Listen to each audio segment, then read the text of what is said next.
It's time once again to talk college football and the NFL on our weekly handicapping show with Marc Lawrence of playbooksports.com. Mark, how's it going? I'm doing just great, Greg. I hope you're doing well, and I hope everybody's enjoying this 2022 football season. And, whether it's college football or the NFL, there's always something interesting that's happening each and every week. It's quite a season so far. And we're now officially into October. So 1 month down, only three more to go before we hit 2023. Oh, boy. I'll be here before we know it. But anyway, we have a lot of action. And before we get into it, I just want to remind everybody that if you have any questions or comments in the comment section, that's what we have here, of course, on YouTube. Please let us know what you think about the show. If you have any questions regarding games, handicapping tips, anything at all. Mark is like a handicapping encyclopedia of knowledge that you want to take advantage of. So any questions you have for Mark, and you can also check out, of course, Mark's Playbook Experts channel. That is relatively new to YouTube, just over the past month or so. So check that out. We'll talk more about that later on. Of course, please remember to subscribe to the channel. And if you like, share, all that kind of stuff, really important. And the other thing, too, is please, in the description area of each show, you'll find a whole bunch of links that we provide for you. Those are really cool links, including we provided links that'll send you right over to check out Mark's YouTube channel, his website, and of course our lads, and anytime we have guests on. So always make sure to check out our description area. That's real important because the analysts that come on our show spend their time, dedicate their time to doing it, and they'd love to have you come on over and check them out for yourself. So let's talk some football. Let's start, as always, with college football, Mark. And I guess you can say the big news for college football, again, maybe this is going to be a weekly occurrence, and that is the head coaching news. So Paul Chryst, gone. Carl Durrell, gone. And, I got to tell you, I wasn't completely surprised that Chryst was fired, because you could just tell what was going on with the program this season, and everything I was hearing about, they were just playing listless football. There's just no energy. Something had to happen. I was surprised it happened during the season. I figured if they're going to make a change, it would given him an opportunity to kind of resurrect the team and get him going, because he's been here for a while, or and they've had a lot of success while he's been the head coach. When you make a change like this, especially for a coach that's been around for a while and had success, you get the feeling that this has been in the works, that they've been thinking about this for a while. I think absolutely they have. I think it's ridiculous that he was fired. I mean, this kind of likens me going back to the Ohio State days with Earl Bruce, where he didn't win enough. He won, but he didn't win enough. And it's all about satisfying the boosters. You look at Paul Chryst's resume here, my goodness, you'd think that any team in the country would want him for his win-loss records, his conference championships, the bowl games he's taken his team to. And it's not like they were really a bad football team this year. They played a bad game their last game. I know they don't have this jaw-dropping offense that people are really, really looking for in college football today. Yeah, the offense killed him. Yes, I mean, especially with the quarterback. The quarterback was a coach killer. Well, if it killed Paul Chryst at Wisconsin, it should bury Kirk Ferentz at Iowa. I mean, that offense is listless. Absolutely. But he's still there, and not that I don't know how long it'll be if he keeps losing football games and doesn't score points. That's going to continue to last. Yeah. And then when and if he does get fired, we'll say, "Oh my goodness, look at his record." You can make an epitaph on his record. It's so good. So too is Paul Chryst. I don't think he deserved to be fired at all. He's a really, really a good person as a human being on top of it, which really makes it difficult and sad. I'll be interested to see exactly how, as a Jim Leonard, their interim coach, fares. He's got to be. Has to be. Yeah. I'd be shocked if he doesn't get the job. I will. And maybe that's the reason they fired him now.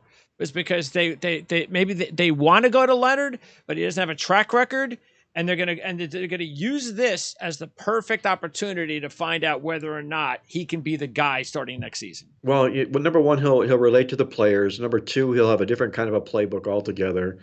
And if he wins football games and the fans started chirping and getting excited here, I don't think anybody will regret the Paul Chryst firing it all up in Wisconsin because he happened to be the perfect interim waiting to step into the job. So I don't think they'll take a step back. And I really like what he said about Paul Chryst himself. And I really truly believe the team will play hard in honor of Paul Chryst. I know Jim Leonard's going to make that a focal point as well because he was really enamored with Paul Chryst as a human being as well. So I don't think Wisconsin takes a step back. In fact, I think this might end up being, like you say, a forward move for the Badgers. Yeah, and we'll find out what happens with Chryst because Brett Bielema, everybody was shocked when he left because they had success there. So he leaves, and they were definitely shocked when he went to SEC country, and that was a ridiculous move, which is why it never worked. Which is why he's back in Big Ten country and having more success again. So Chryst can get a job pretty much, you would think, in more than 50% of the programs out there in FBS. It's just going to be, does he take his time finding the right spot? And, of course, it was different. Bielema left. Chryst was fired, but that's still going to give – it doesn't matter. Chryst is still going to have an opportunity to get a good job. We'll see where he lands. This is interesting because Jim Leonard, they were asked him during the presser whether or not he was going to call plays. And I don't understand this. I mentioned this a little bit a couple of weeks ago on the Jet Show. Because to this point, I haven't been overly impressed with Jeff Ulbrich as the Jets defensive coordinator. And I mentioned that even though I understand what Sal is doing and the fact that he's trying to learn on the job as quick as possible how to be a CEO. That's his job. He's the head coach now, not a coordinator. But if the system that you have expertise in is not performing at the level that it should be, shouldn't you be zeroing in on what made you a success in the first place? And why is it that when offensive coaches get head coaching jobs, 99% of them call the plays? They're still the coordinator. They're the man. But when the defensive coach gets a head coaching job, it's like, oh, you're going to be the coach? You're going to call the plays? And it's like, it seems like half of them don't. It's like they become head coaches and they become CEOs. I don't understand the difference.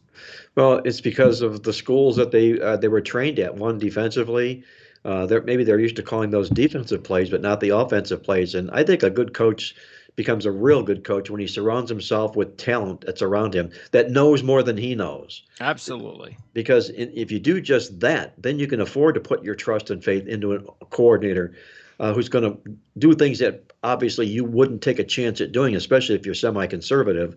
So that could end up being the case in a case here with Jim Leonard. If you surround yourself with talent that are, like I say, better than he is, he'll end up being better off for that. Now, I was looking at some of the other coaches because we talked a little bit about it last week. Who could be next? Darrell, by the way, we mentioned his name, and so he was gone.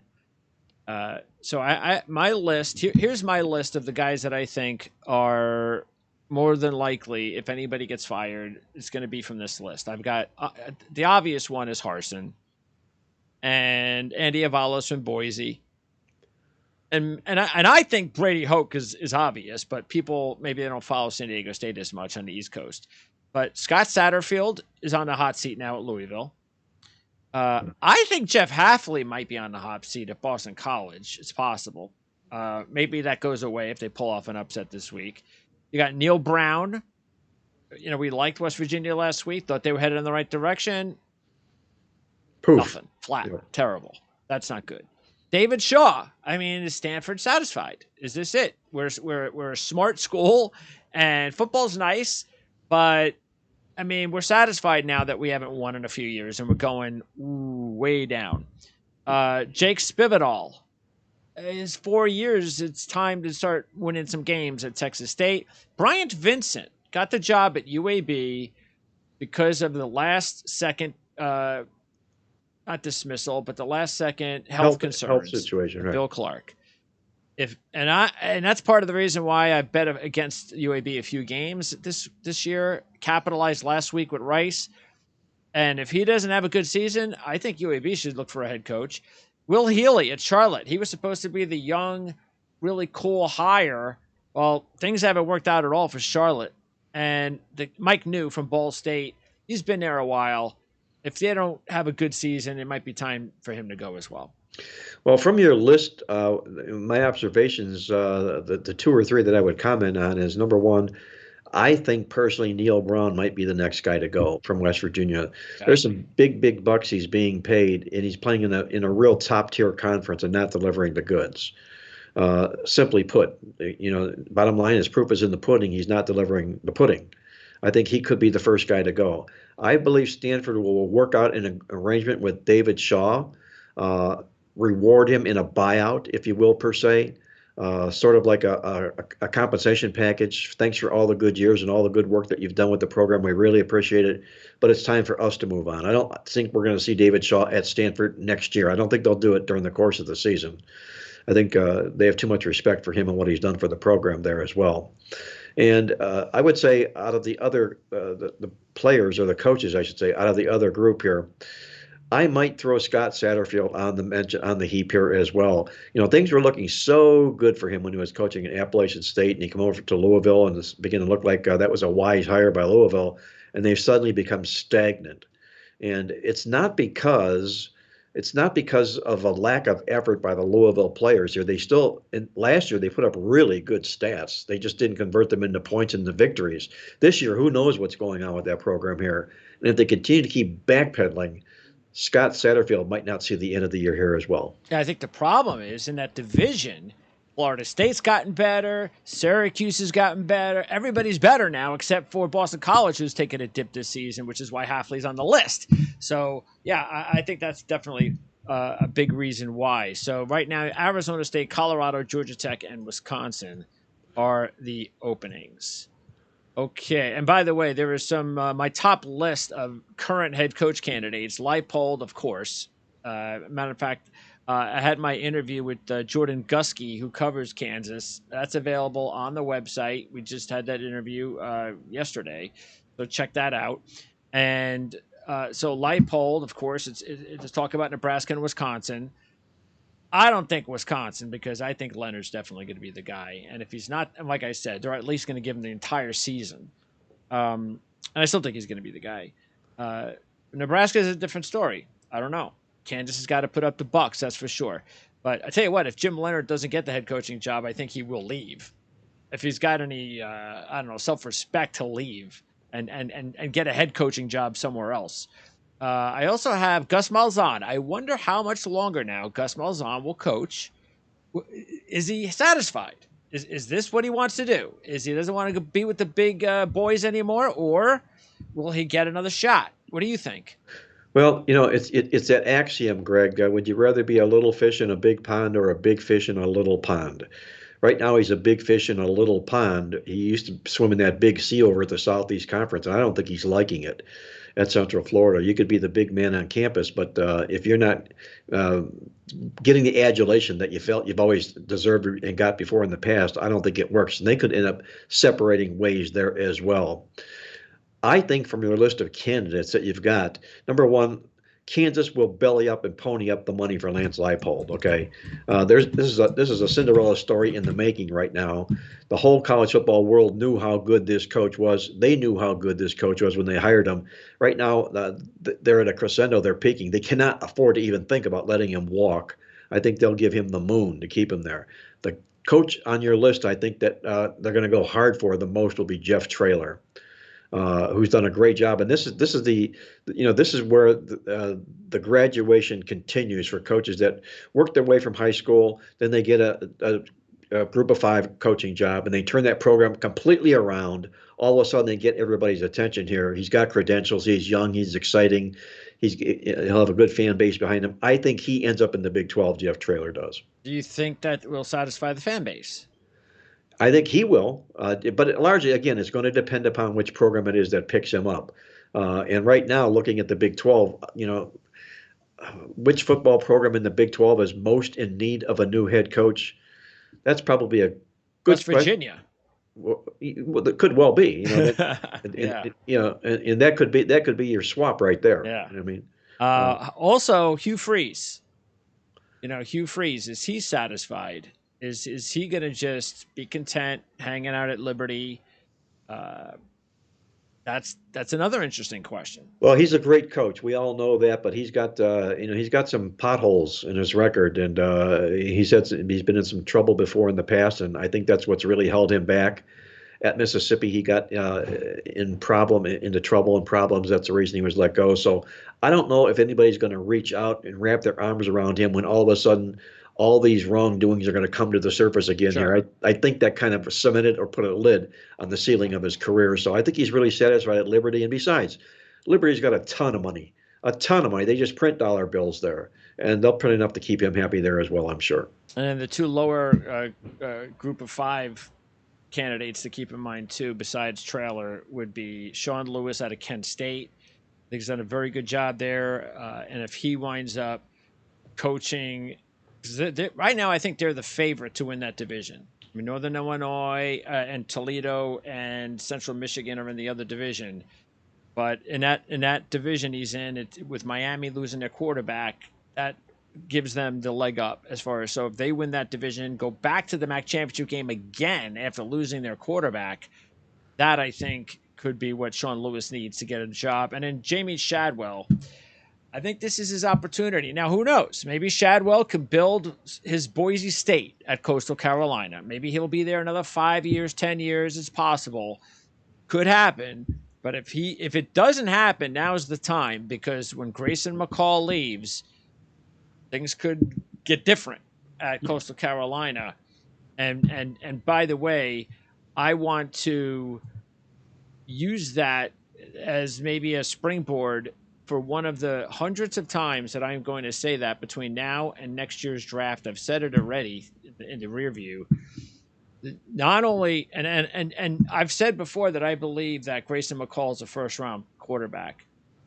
Now that I've watched even more film from him this year, I believe that once you get past the top two guys, I think he's the next guy. I love Grayson McCall, and I think he's going to be an excellent pro at the next level. I agree with you. He's very athletic. He's, the proof again is in the pudding. I don't want to keep beating that phrase to death, but look at what he's done for the program. Must be hungry. Maybe. I must be. And the other side of the coin here is that you hit it right on the head. If he graduates, Jamie Chadwell had better take whatever best job is offered to him right now, because the cupboard will likely be a lot barer than it is right now. And Chadwell, being where he's from, Coastal Carolina, he's got nice roots, southern roots there, okay, that could find him somewhere either in the ACC, perhaps the SEC, and it might even be an AAC job. But I think he's got the potential to become a Power 5 coach, and I think it'll happen at the end of this year. Yes. I mean, Georgia Tech's got an opening. Yes. So there you go. that's something to keep an eye on. Okay. Last week, Missouri almost pulled off the big upset. And it was getting a little interesting there. In the fourth quarter, they're up a couple of scores, and you're going, let's see here. But as soon as Georgia scored that first touchdown, you knew it was done. It was over. They were going to come back. It wasn't going to happen. But still, you know what? I think this is now Drinkwitz has got to keep, even though they've lost their last two heartbreakers, has to keep this momentum going, which is why I have them as part of my upsets this week. And it's not really the offense. The defense has done a fantastic job keeping him in football games. I believe in what he's doing there with the players that he has. And he's got a ton of transfers that have helped him out. But they got to close the deal sooner or later, or else it's just not going to matter. You got to start winning some games, but I think it's a great sign.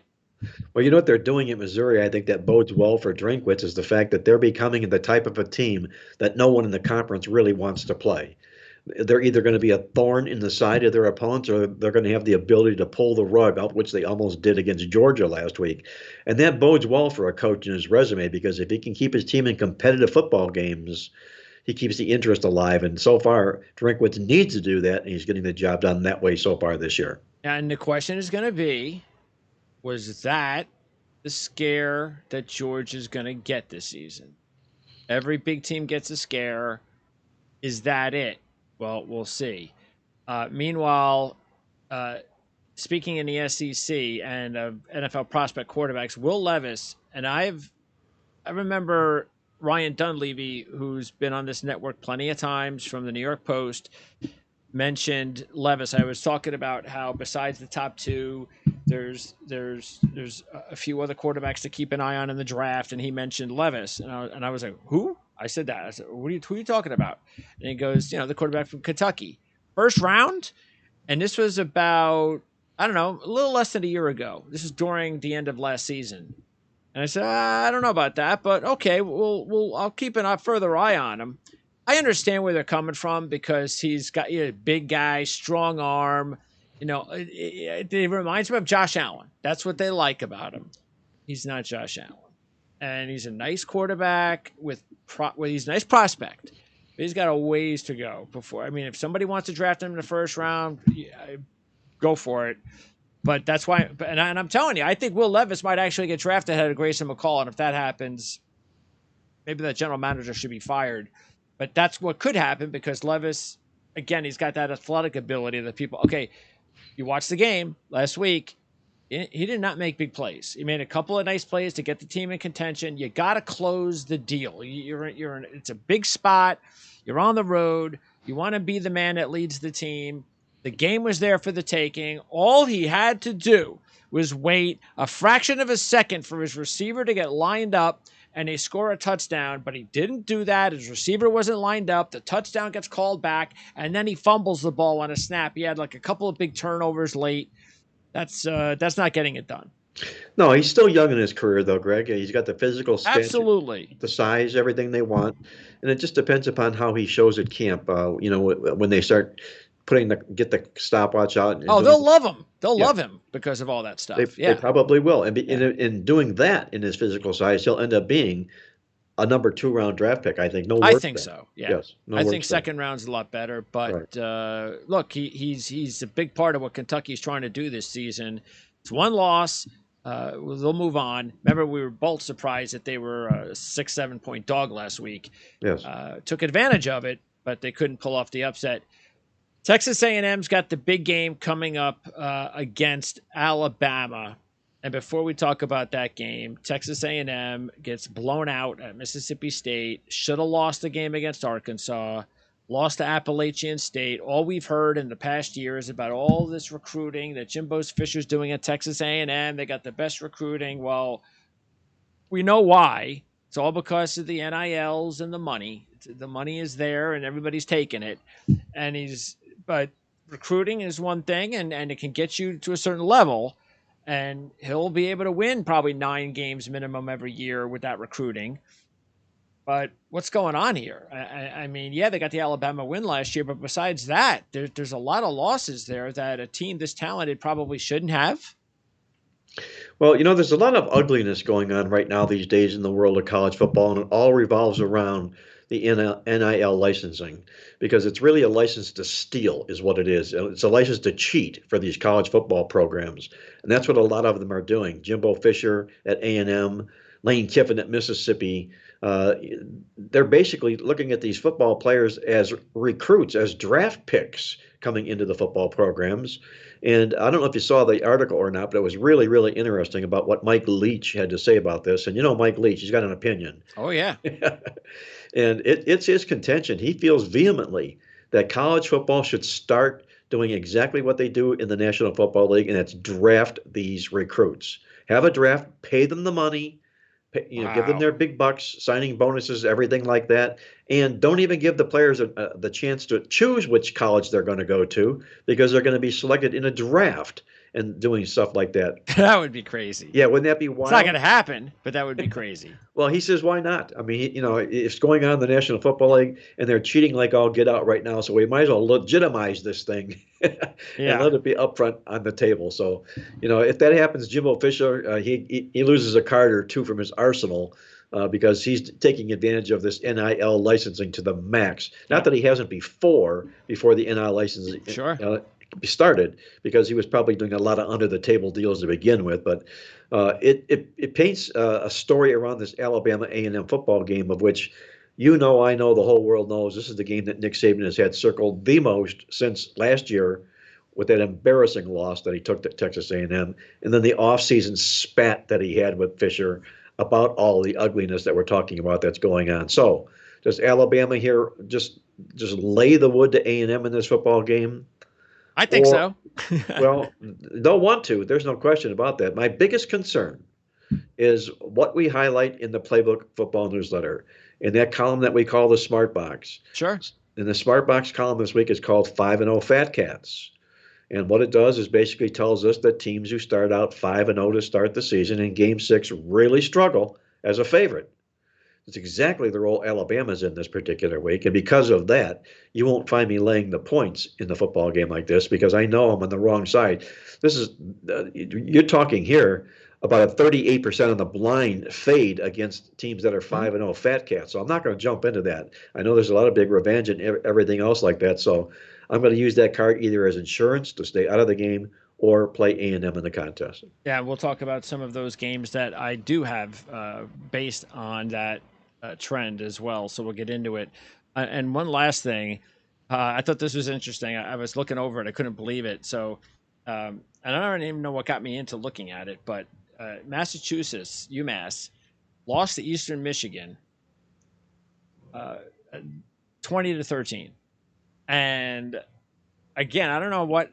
It might have been something that got me looking at it, and all of a sudden I'm trying to figure out. It's probably because I was thinking of taking Liberty. They were a 20-something point favorite, and I was like, oh, maybe I was just looking at other times that UMass has been in close games or whatever. And I looked back, and that was their first single-digit loss since 2017. Wow. So they've won games, but they haven't had a single-digit loss in 5 years until last week. So they win or they get blown out, one or the other. Crazy. Yeah. Most of it's blown out. Yes, it is. Yeah. So Don Brown's got his work cut out for him. Okay. Before we get going on the games, we want to let you know that we are going to take a couple of breaks like we have the last couple of weeks. We're going to do it again a little bit later on in the show, right after our college football segment, before the NFL segment. Our college football extra report. That's when I take a look at all the additional games, injury updates, trends, picks, and all that kind of stuff. So that's coming up before our NFL segment a little bit later on. And also check out our Draft Sharks weekly fantasy report that's coming up later on as well. That is going to be during a little bit before our house cleaning when we go over the rest of the NFL after our primary NFL games. And that's where we're going to talk about key injuries in the NFL, fantasy, well, some fantasy tips, and we've got some player props as well. I know everybody likes to, there's that fraction that will gamble on props. And hey, you know what? Do I think a player is going to go over 250 yards passing? Is going to go, sort of like what you get in the Super Bowl. But this happens every week. So we're going to go over a little bit of that on our Draft Sharks segment later on. Okay, let's get started with the next game in the SEC.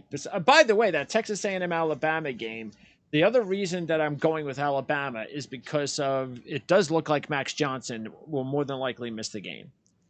He's got the thumb injury, I believe it is. That means Haynes King's back. So you got the young kid back, having to go to Alabama in a revenge situation. So keep that in mind. Also, A&M 0-7 against the spread. Their last 7 as dogs of more than 5 after they allow 35 or more points. Alabama, meanwhile, 12-2 against the spread. Their last 14 is a home favorite, including 3-0 this season. So those were some of the reasons why I did go with Alabama. But there are some other reasons, and most of them going with, or I should say against those 0-5 scenarios, or 5-0 scenarios, the Fat Cats. Tennessee LSU is the other game I wanted to talk about in the SEC, Mark. This should be a real good one. Tennessee's a 3-point favorite on the road. I said in the beginning of the year, I thought LSU could be a nice little sleeper. So far, so good. But this is the game that officially makes them a sleeper if they can pull it off. And I kind of get the feeling they might be able to do it. Tennessee, who they playing next week?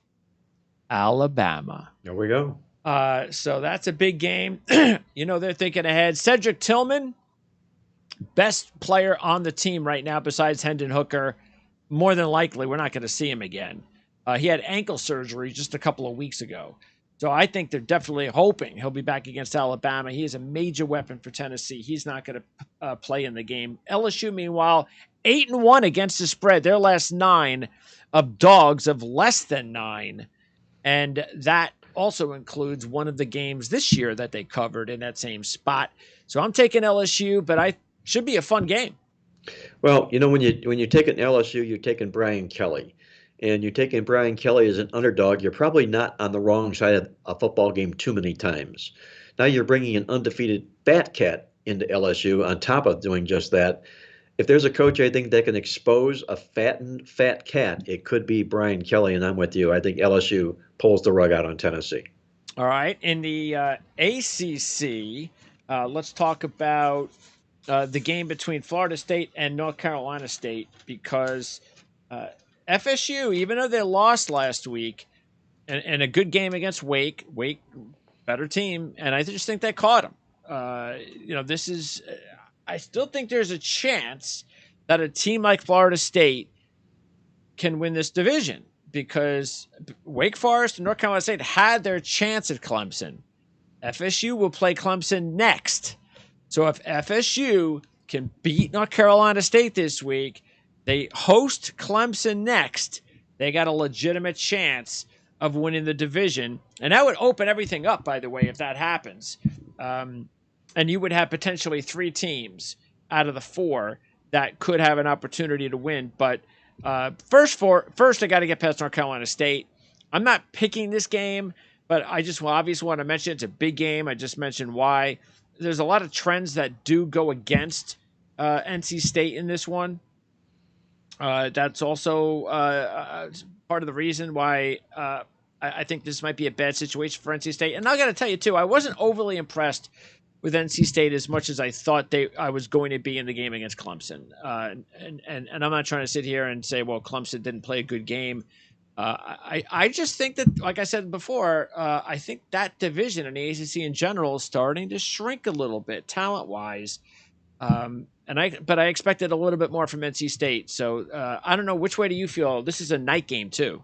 I think it's a real tough call, Greg, here, and I think you can make cases for both sides of the football game.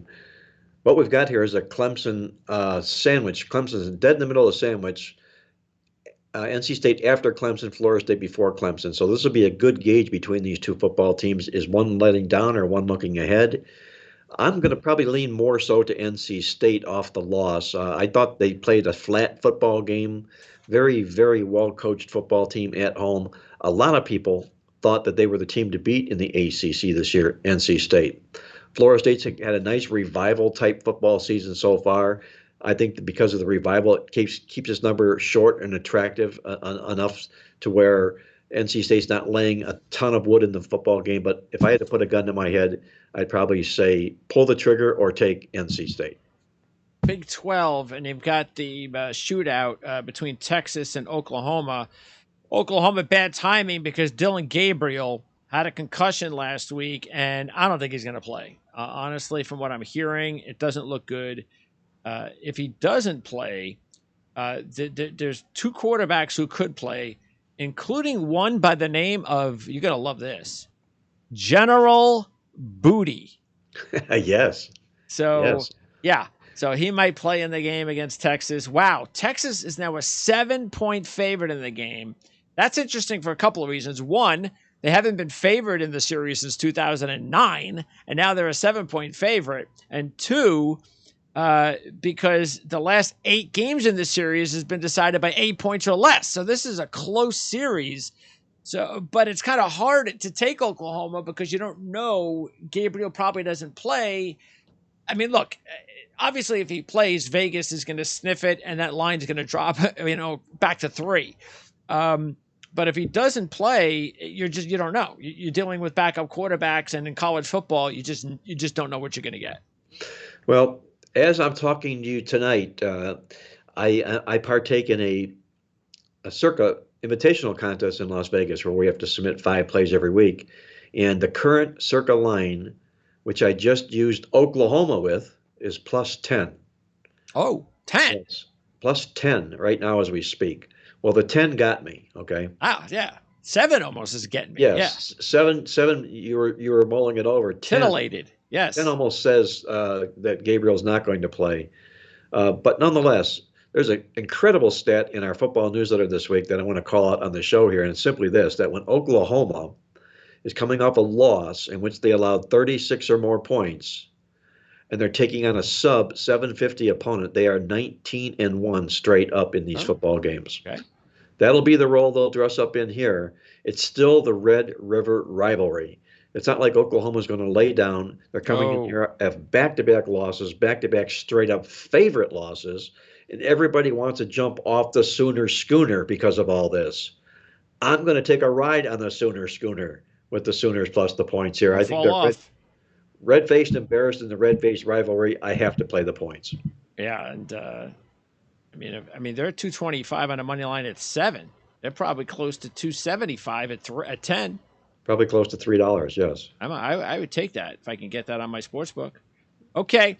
Also, we have to mention a couple other quick games in the Big 12. Of course, we're talking about TCU and Kansas. I mean, this got to be one of the games of the week that you want to watch. And both teams, by the way, are a combined 9-0 straight up and 7-0 against the spread. You got to love that. And TCU has now jumped to a 7-point favorite. More disrespect for Kansas. But this one I was a little bit okay with at 4 or 5. Now I was perfectly fine with that at 5. Now the disrespect's back in as TCU's a 7-point favorite. Look, Duggan was for real. It's why I had TCU as one of my top picks last week against Oklahoma. I love what I saw of this kid Duggan. He just destroyed Oklahoma. He is for real. But TCU doesn't have the defense that Iowa State has. So this goes back to now being a really exciting, high-scoring game. And when you get one of those, I'm taking the 7. So I'm not going with the money line. I'm taking the 7.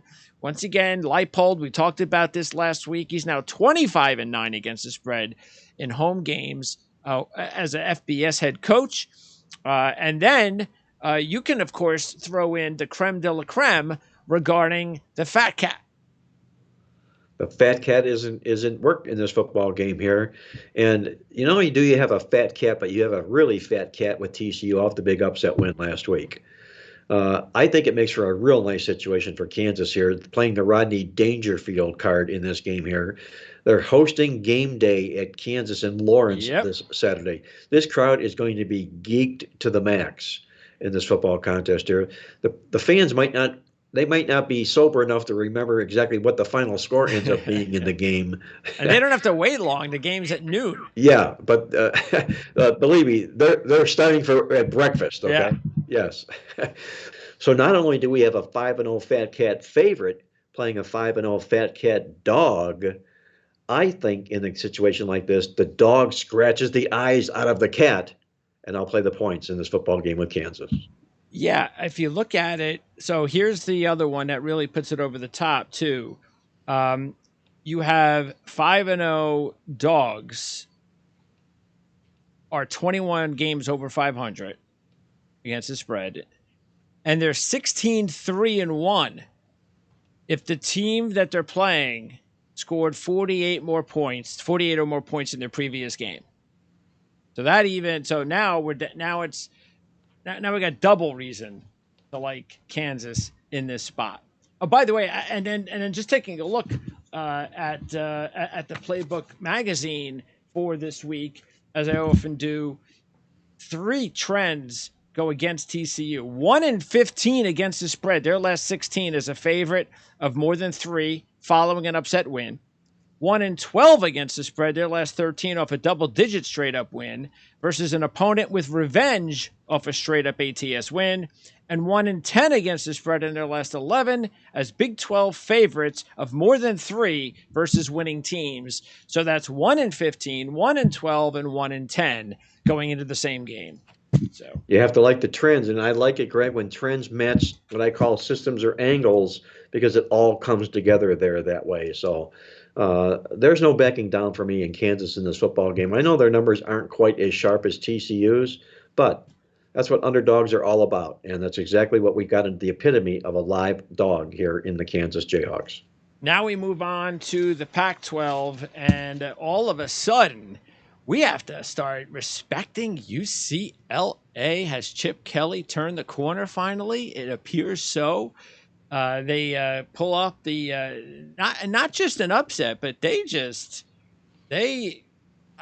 were extremely impressive in their win against Washington. And Chip Kelly was very patient when he first got there with DTR, the quarterback. Very erratic his first couple of years, almost to the point where you're going, what is he doing with this guy? Enough with this guy already. But then you'd see glimpses. Like he had that huge, I remember the huge comeback win they had on the road. I think it was against Washington State a couple of years ago. He might have been a sophomore at the time, the quarterback. And they were down like 4 touchdowns in the second half, and they came back and they won the game. So there were the glimpses. And then last year, all of a sudden he's getting better. But last year he had Kyle Phillips, who's with the Titans now, and Dulcich, the tight end, who's with Denver. You figured, well, you're going to lose those guys. That's going to be an issue. But they get Duke transfer Jake Bobo in at wide receiver. He's had a fantastic run. And all of a sudden they have the big win. And now we're talking about a situation where, once again, we're back with another 5-0 Fat Cat team that's a dog. You have to look at this 5-0 Fat Cat dog. My goodness. I mean, first of all, when they've dressed up as a home underdog with an undefeated record, as they are in this role, they're a perfect 5-0, straight up and against the spread. They won all 5 games as the dog. So they bring their trend team personal record into the 5-0 Fat Cat theory in this contest here as well. I think this is a real nice spot for them. And you've also got Utah looking dead ahead to a much bigger game. Not that they're going to look past UCLA, but they just happen to have Southern Cal up on deck next. And let's tear down Utah, Greg, for a little bit while we're talking about them. This is a football team that last year surprisingly won the Pac-12 championship. So now they are the hunted rather than the hunter. And what have they done so far this football season? Well, you tear down their record, you look in the stats, and I do that in the midweek alert each and every week, and I see where Utah has played 4 games against FBS football teams. They've won the yards in 2 of those 4 football games. They haven't really come close to anything near where they were last year, but they're being priced like they were last year.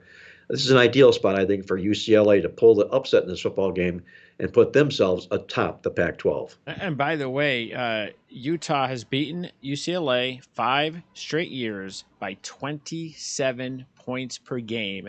You think UCLA wants this game? Like blood, I would say, would you? Yeah, especially when you've got all those seniors or fifth-year guys who have seen every bit of those games. Yep. And he's going to have one last chance. By the way, next week, UCLA is at Oregon. So you talk about whoever wins this game is in a really good spot or a really difficult spot. But their destiny. Yes. There are some really good games. Look, and we'll talk about this next week when we break, because it's the midway point. We're going to go over, break up everything. Pac-12 and the Big 12, especially, just wide open. I mean, I think it's going to be very hard for any one team, including USC, for any one team to just lose one game.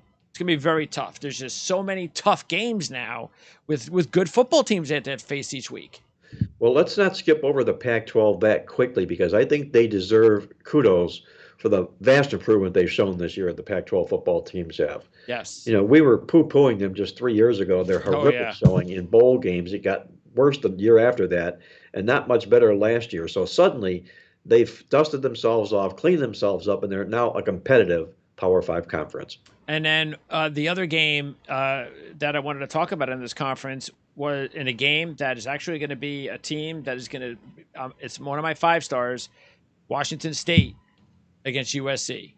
They're getting 13 at USC, and I love what we've seen for Washington State this year. Matter of fact, we talked about it on our preseason preview show, and it's interesting because 2 of my top picks this week, 5-star Washington State my single-digit upset is Texas Tech. These were two teams especially, that you felt could be nice little sleepers when the season began. And gnats are killing me. And lo and behold, we're seeing it. Washington State's covered all 4 games this season, and they're taking on a team, USC. If you take a look, let's remember they're at Utah next week, so they could be looking ahead. But you look at it, and they barely scored 17 at Oregon State a couple of weeks ago. Very fortunate to win that game. Remember, I told you, if the offensive line doesn't push the quarterback over the first down marker, Oregon State's going to win that football game. So they squeak by there. And last week, it's like almost halftime, and they're in a game with Arizona State. So I think they're one of those 5-0 college teams that are getting to that point where they're just kind of, it's like they're just due. They're due for a loss. They're due for a letdown. I don't know if they're going to lose. I'll put a couple of bucks on the money line, but I think this is a perfect spot to grab Washington State. I think it's an ideal spot to grab Washington State this week. Number one, again, 5-0 Fat Cat.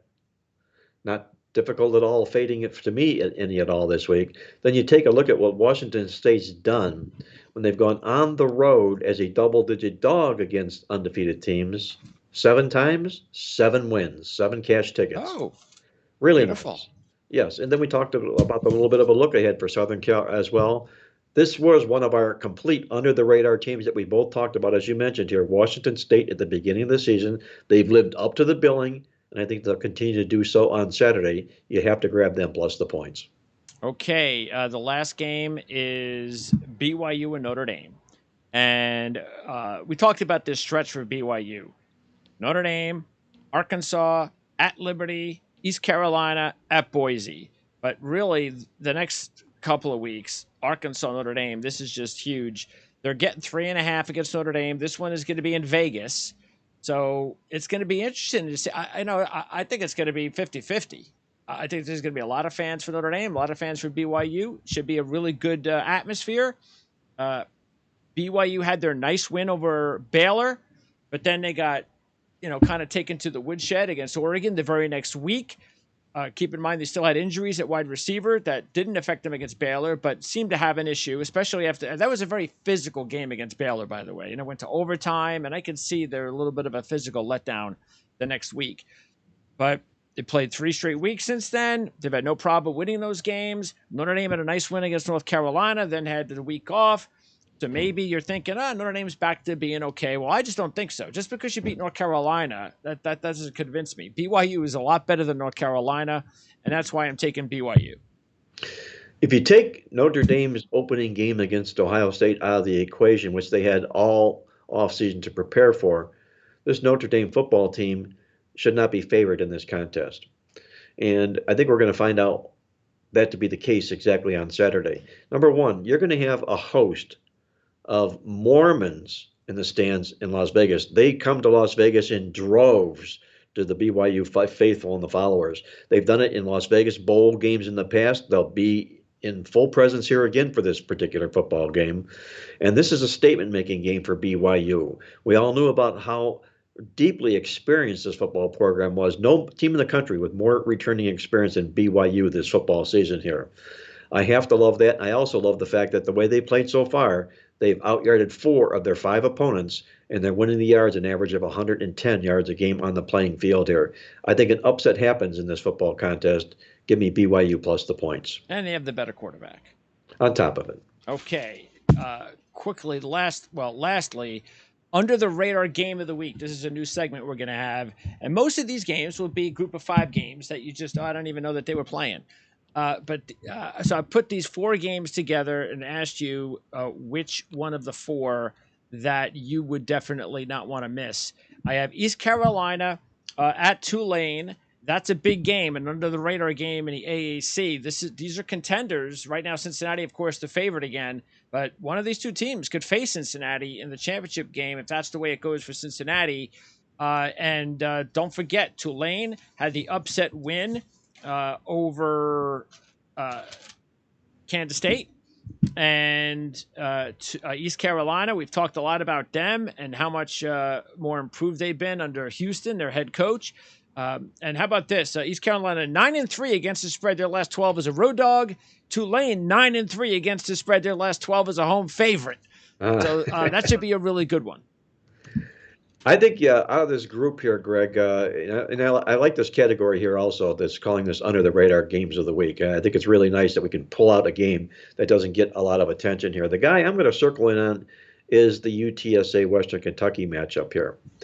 And, at a point in time, some teams that have been really rolling in the clover, they kind of get tripped up a little bit, and everybody wants to diss Western Kentucky this year. Bailey Zappi put up all those outstanding numbers last year. He's now with New England in the National Football League, but this team hasn't taken a step backwards this football season. They're playing some really, really good football here.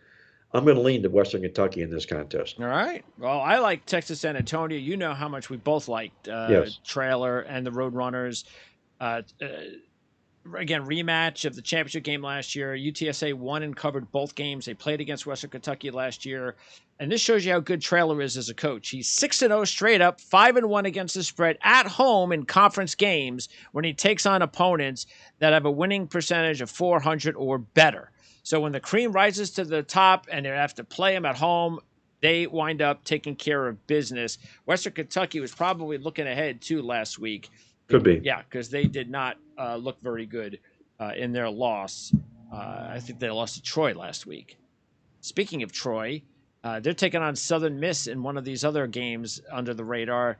Both teams are improving in the Sun Belt, and they are combined 7-0 against the spread as proof that they're both improving. So Southern Miss is getting better under Hall, their head coach, and Troy is also making some waves. And by the way, there's a quarterback situation. Remember, we talked about this in the preseason when Dagey, the West Virginia, Bowling Green, now Troy transfer, went to Troy. We just figured, well, he's going to wind up being the quarterback there. Well, no, not so fast. Gunnar Watson kept the quarterback job, but he hasn't looked particularly well statistically. And then he gets hurt last week against Western Kentucky. Dagey comes in and has a fantastic game in relief. They beat Western Kentucky, and now it's looking like Dagey might start this week because Watson's injury. So keep an eye on that. And then the other game that I put in there was UNLV and San Jose State. And believe it or not, these are the current Mountain West Conference West leaders, UNLV and San Jose State. San Jose State's a 7-point favorite in the game. Well, that says a lot for where these two programs were and where they are right now, both vastly improving football teams. I'm going to stay at home with San Jose State in the game. I think if UNLV unravels, it would likely be on the road against another team that's playing as well as they are. So I'm glad they're on the list as well because they both deserve to be mentioned. And then the double-digit upsets of the week, there's 4 this week. And we were able to capitalize last week on Rice. And then, of course, the big one with UConn against Fresno. So this week we have Missouri over Florida. We have Arizona over Oregon. And then we have 2 big ones, Boston College over Clemson and Auburn over Georgia. Now, those 2 games are really about I'm just going to give it a chance because keep in mind Clemson's without 2 of their top defensive players again. There's definitely got to be a letdown situation with Clemson's games the last few weeks.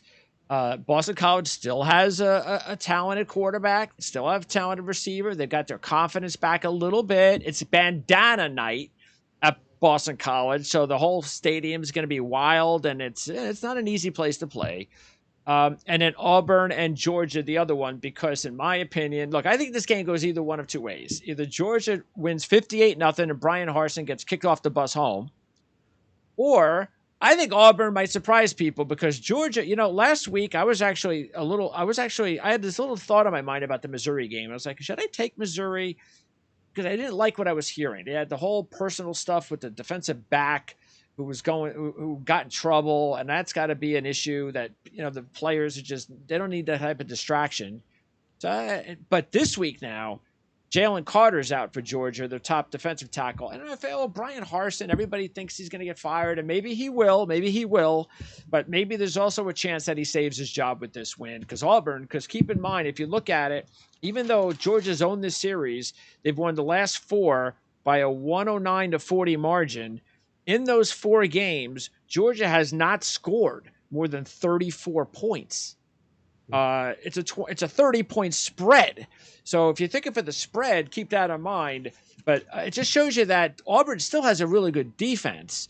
So maybe, but again, it's a pipe dream. Which one of those 4? And I'm assuming it's going to be either Arizona or Missouri. Well, it would be a job saver, obviously, for Brian Harsin, were you able to pull that coup off, but it's not going to happen this week. Of the games you mentioned, I would opt for Arizona to upend Oregon.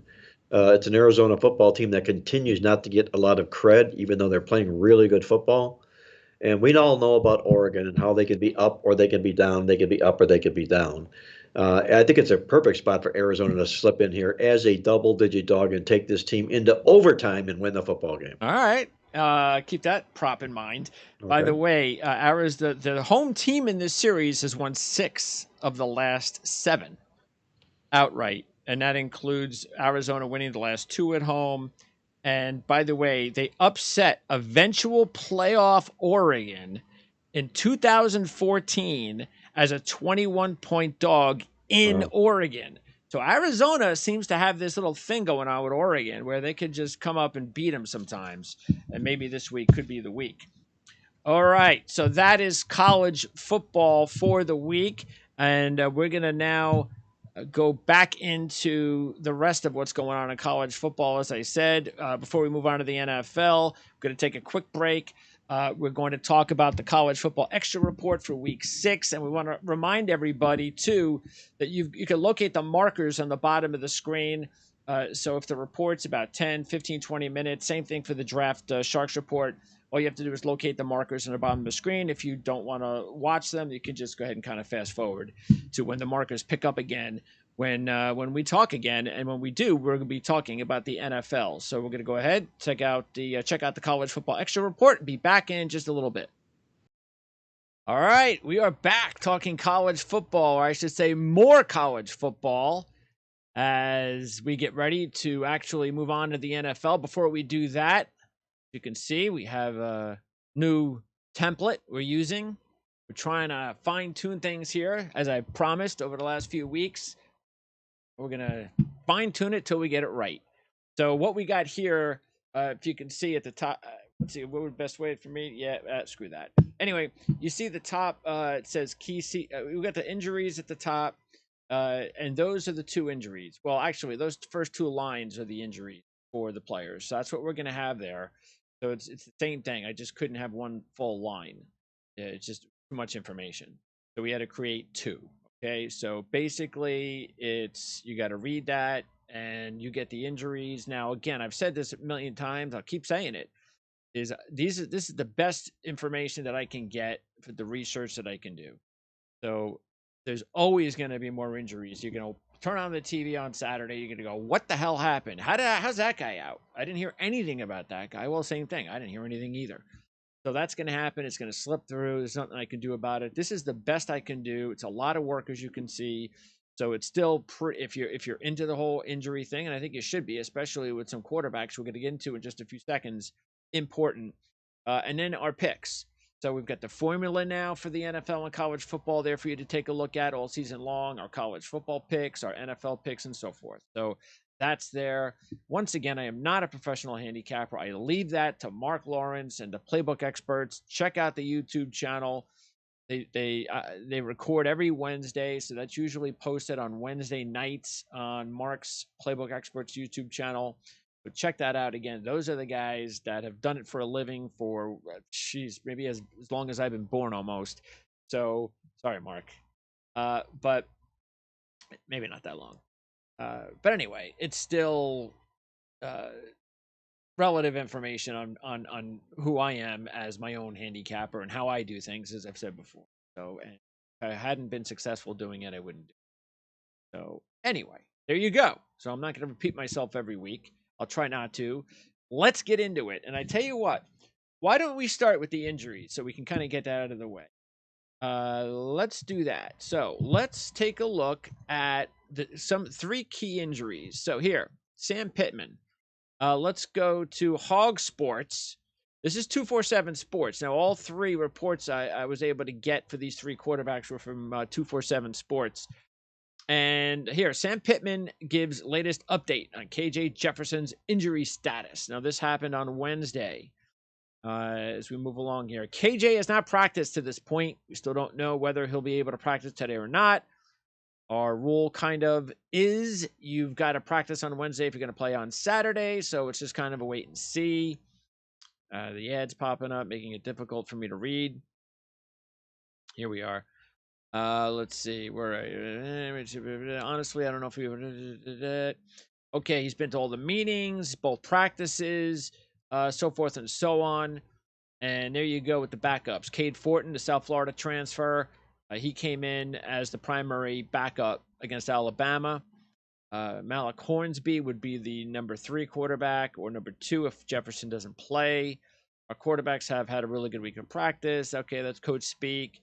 And then let's see. Yeah, just he goes on, talks about how he was able to recruit some of those other quarterbacks and what they're all about. But there you go. That's what's going on with my opinion is I don't think KJ is going to start.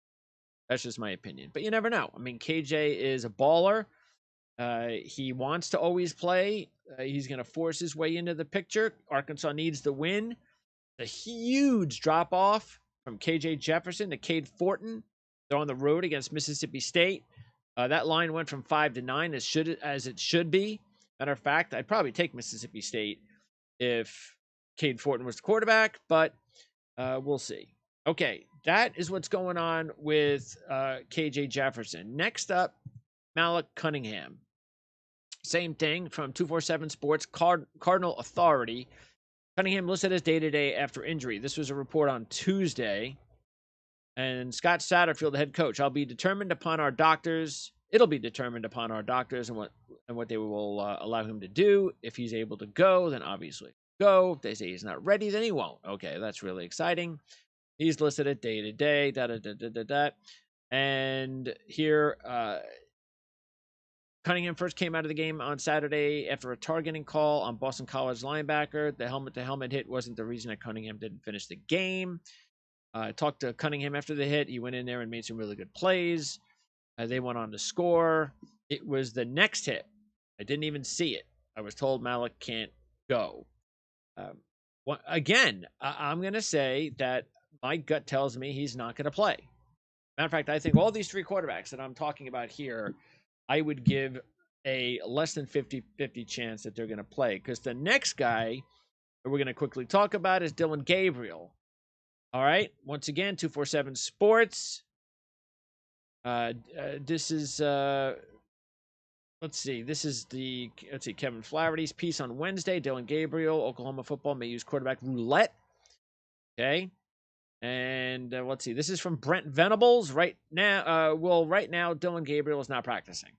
That's not good. Oklahoma is preparing to play without him. Right there. Not good. Which is why he's not going to play.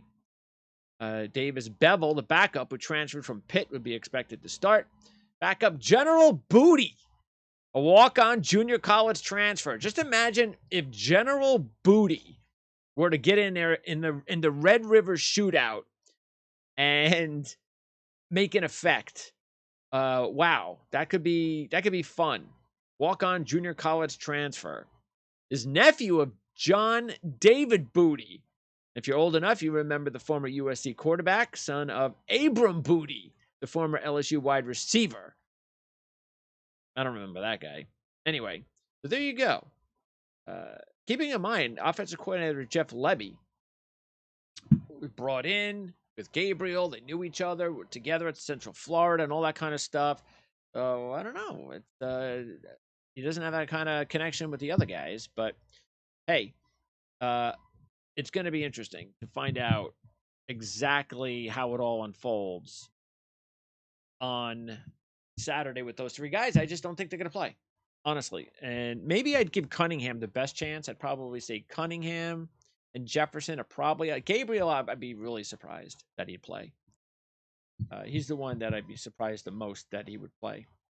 Also, and there are other injuries you can see along the board there, but also as far as the injuries that I wanted to talk about, Max Johnson's on that list too. Bringing up the my injury report, and you can see it again. It's all there.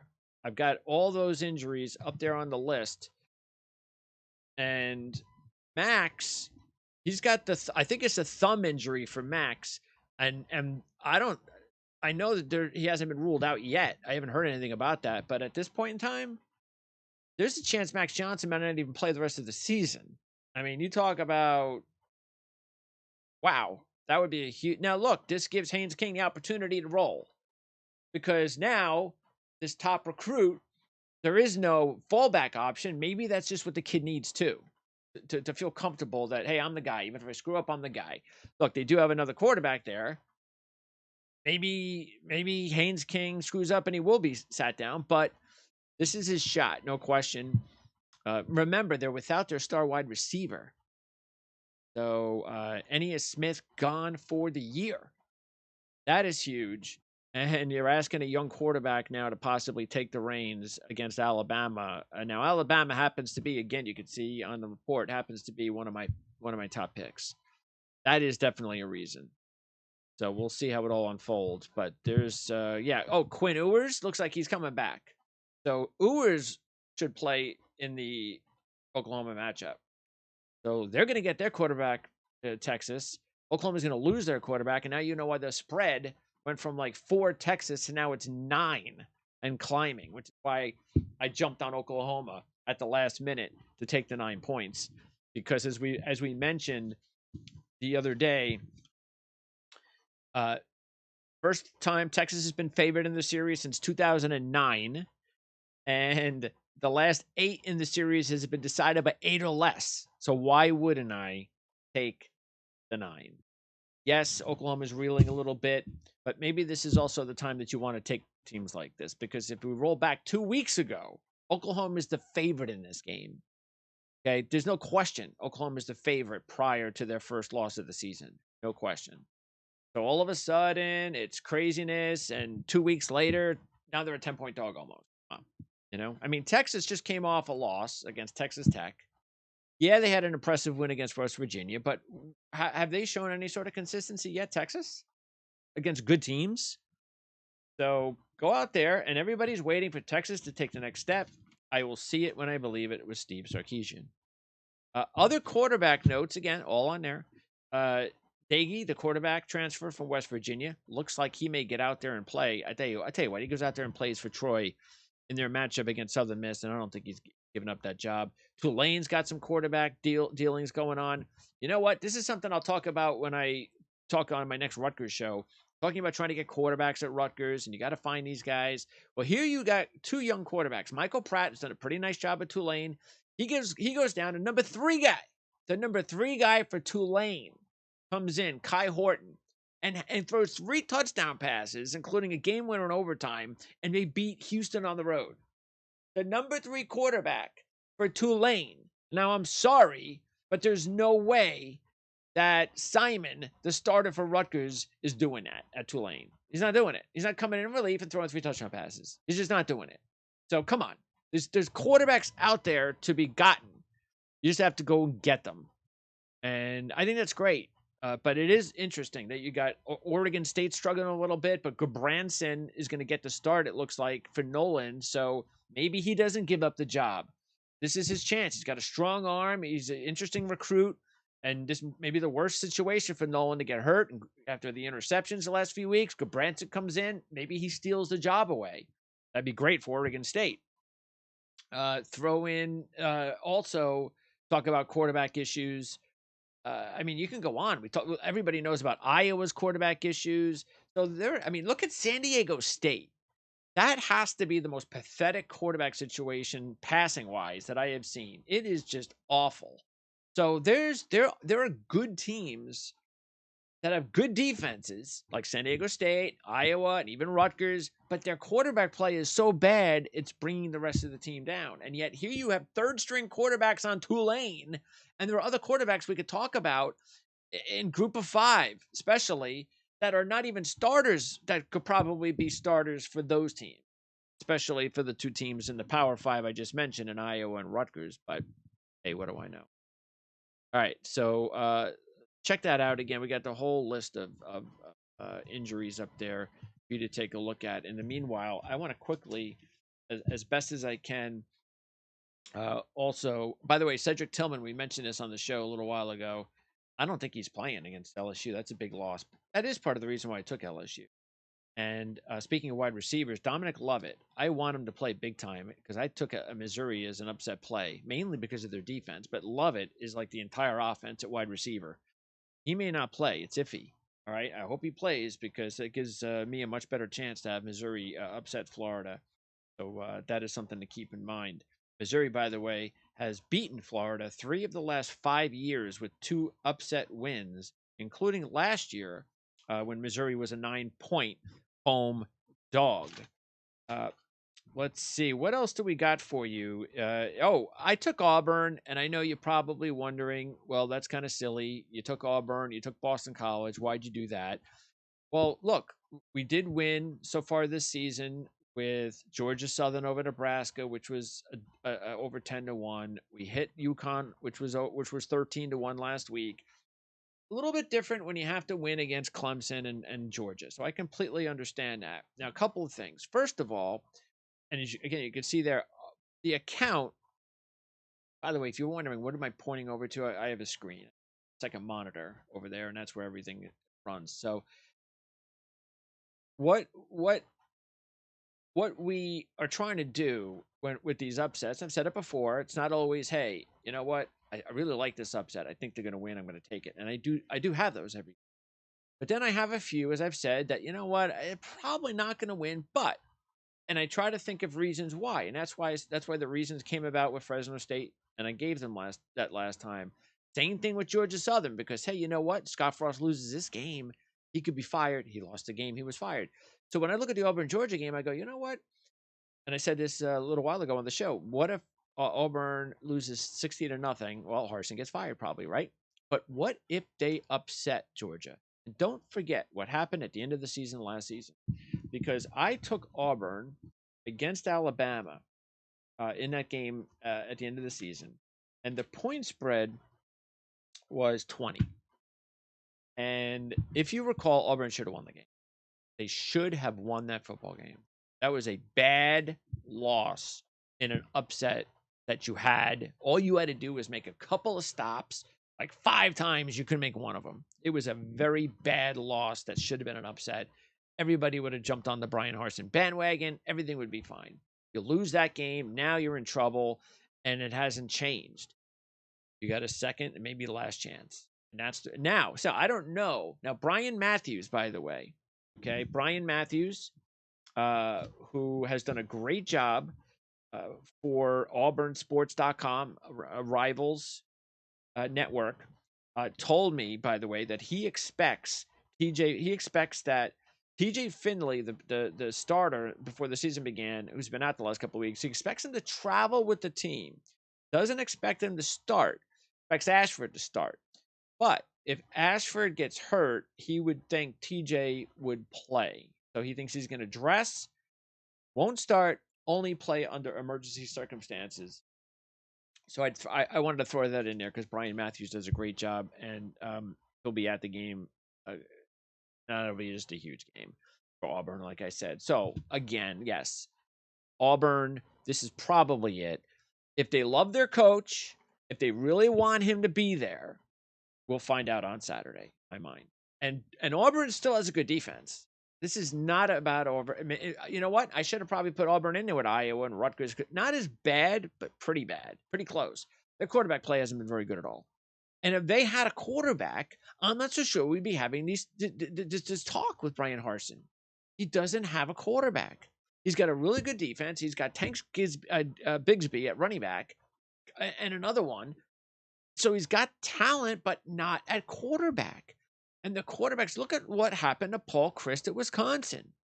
I'm sorry, but I remember I said in the beginning of the season when we were talking about, and I was like, I'm sick and tired of hearing the preseason analysts are this is the year Graham Mertz is going to have a big year. This is the year he looks great in camp. This is the year. Whatever. I've heard it now for 3 years. I'm sick of hearing it. Every time I see him with my own eyes, I see nothing from this kid. And once again, he did nothing. He basically, look, you could blame that on Merch. You can blame it on Chris for not finding. You are at Wisconsin, a big school winning program in the Big Ten, and you can't find a quarterback. Come on now. You can't find a quarterback. You don't have to. And nobody's asking you to go out and find some sort of 5-star kid, but you can't find a really good game manager, even somebody that can throw 70% of his pass, like a Max Johnson type of guy. You can't find that guy at Wisconsin. So if you want to blame a lot of the issues for Wisconsin and the reason this season why they've been so stale offensively, quarterback, don't have one. So Auburn, Wisconsin, it just goes down the line. And again, Wisconsin, very good defense. Auburn, very good defense, but they just can't move the football offensively, and it kills them. So I just think, and I also said, look, Jalen Carter, maybe the best defensive player on Georgia. He's not going to play this week. I mentioned the fact that that defensive back had those personal issues a couple of weeks ago. I actually think it affected the team a little bit because look at the way they played against Missouri. And I said last week, I was kind of thinking about Missouri because of that. And then I didn't. And now I figured, okay, I didn't do it last week, but they didn't lose. I'm going to do it this week. Okay, so I almost did it last week. Now I'm going to do it. Now, you know what? Again, Georgia can win this game 58-0, but I'm going to take the chance because why not? We are already off to a good start. We right now our bankroll is over $4,000 for college football. A lot of that has to do with our double-digit upsets. So why not? We've got the bankroll to take chances too, and I'll take a chance on a 20-1 shot like Auburn. And the other thing I mentioned about the fact that even though Georgia has dominated the series recently in the last 4 years by 109-40, Georgia has not scored more than 34 points in any of those games. So even if you're just thinking about taking the 30, I would go ahead and do that. Matter of fact, anytime I talk about these double-digit upsets, it's not a bad idea to take. And that all depends too on how strongly. Because sometimes I'll do it and it's got to be a good team though. If it's like one of those teams that's like I've had double digit like Rice, South Florida, those teams. If sometimes I'll take the double digit upset, but I won't take the points. Like I won't put say a few $100 on a South Florida or Rice to take the points. I'd rather take a little less money, $100, and then roll the dice on the money line because I know, just like Auburn, I know they can get just demolished. Or maybe if they don't, there's a game, then I'm investing less in order to take the chance that they would pull out victory. I know but again, this is one of the circumstances where I would also take the point because I don't think that they're. And let's see some other quick tidbits. I don't know why the Kentucky line went from 9-10. Actually, started 10.5. Why it's down to 6.5. I have no idea. I know I bashed Will Levis, and I hate when this happens because I don't mean to bash specific players. All I'm doing is trying to take reality back. When people like put other players on a pedestal that I don't believe they should be, I have to bring them back down, and it sounds like I'm bashing them, and I'm not. I think Will Levis would be a really nice second-round draft pick right now in my eyes, second round. But you're going to get a lot of analysts, including last year and this year, think he's a first rounder. And I said it before, and I'm going to keep saying it. Grayson McCall is my man. He's my superstar. Grayson McCall is like my Cooper Kupp for wide receivers and quarterback. If you're going to take a look at a lower level type of wide receiver and how much we loved Cooper Kupp. And by the way, you can check out on Our Lads on the ourlads.com website under OFN at the top. You click that. You go to our library of shows. It goes back 5, 6, 7 years, and we talked about Cooper Kupp. You can find that there, and how much I loved Cooper Kupp, how much Dan Shaka loved Cooper Kupp. So, and it wasn't just, oh yeah, I love Cooper Kupp.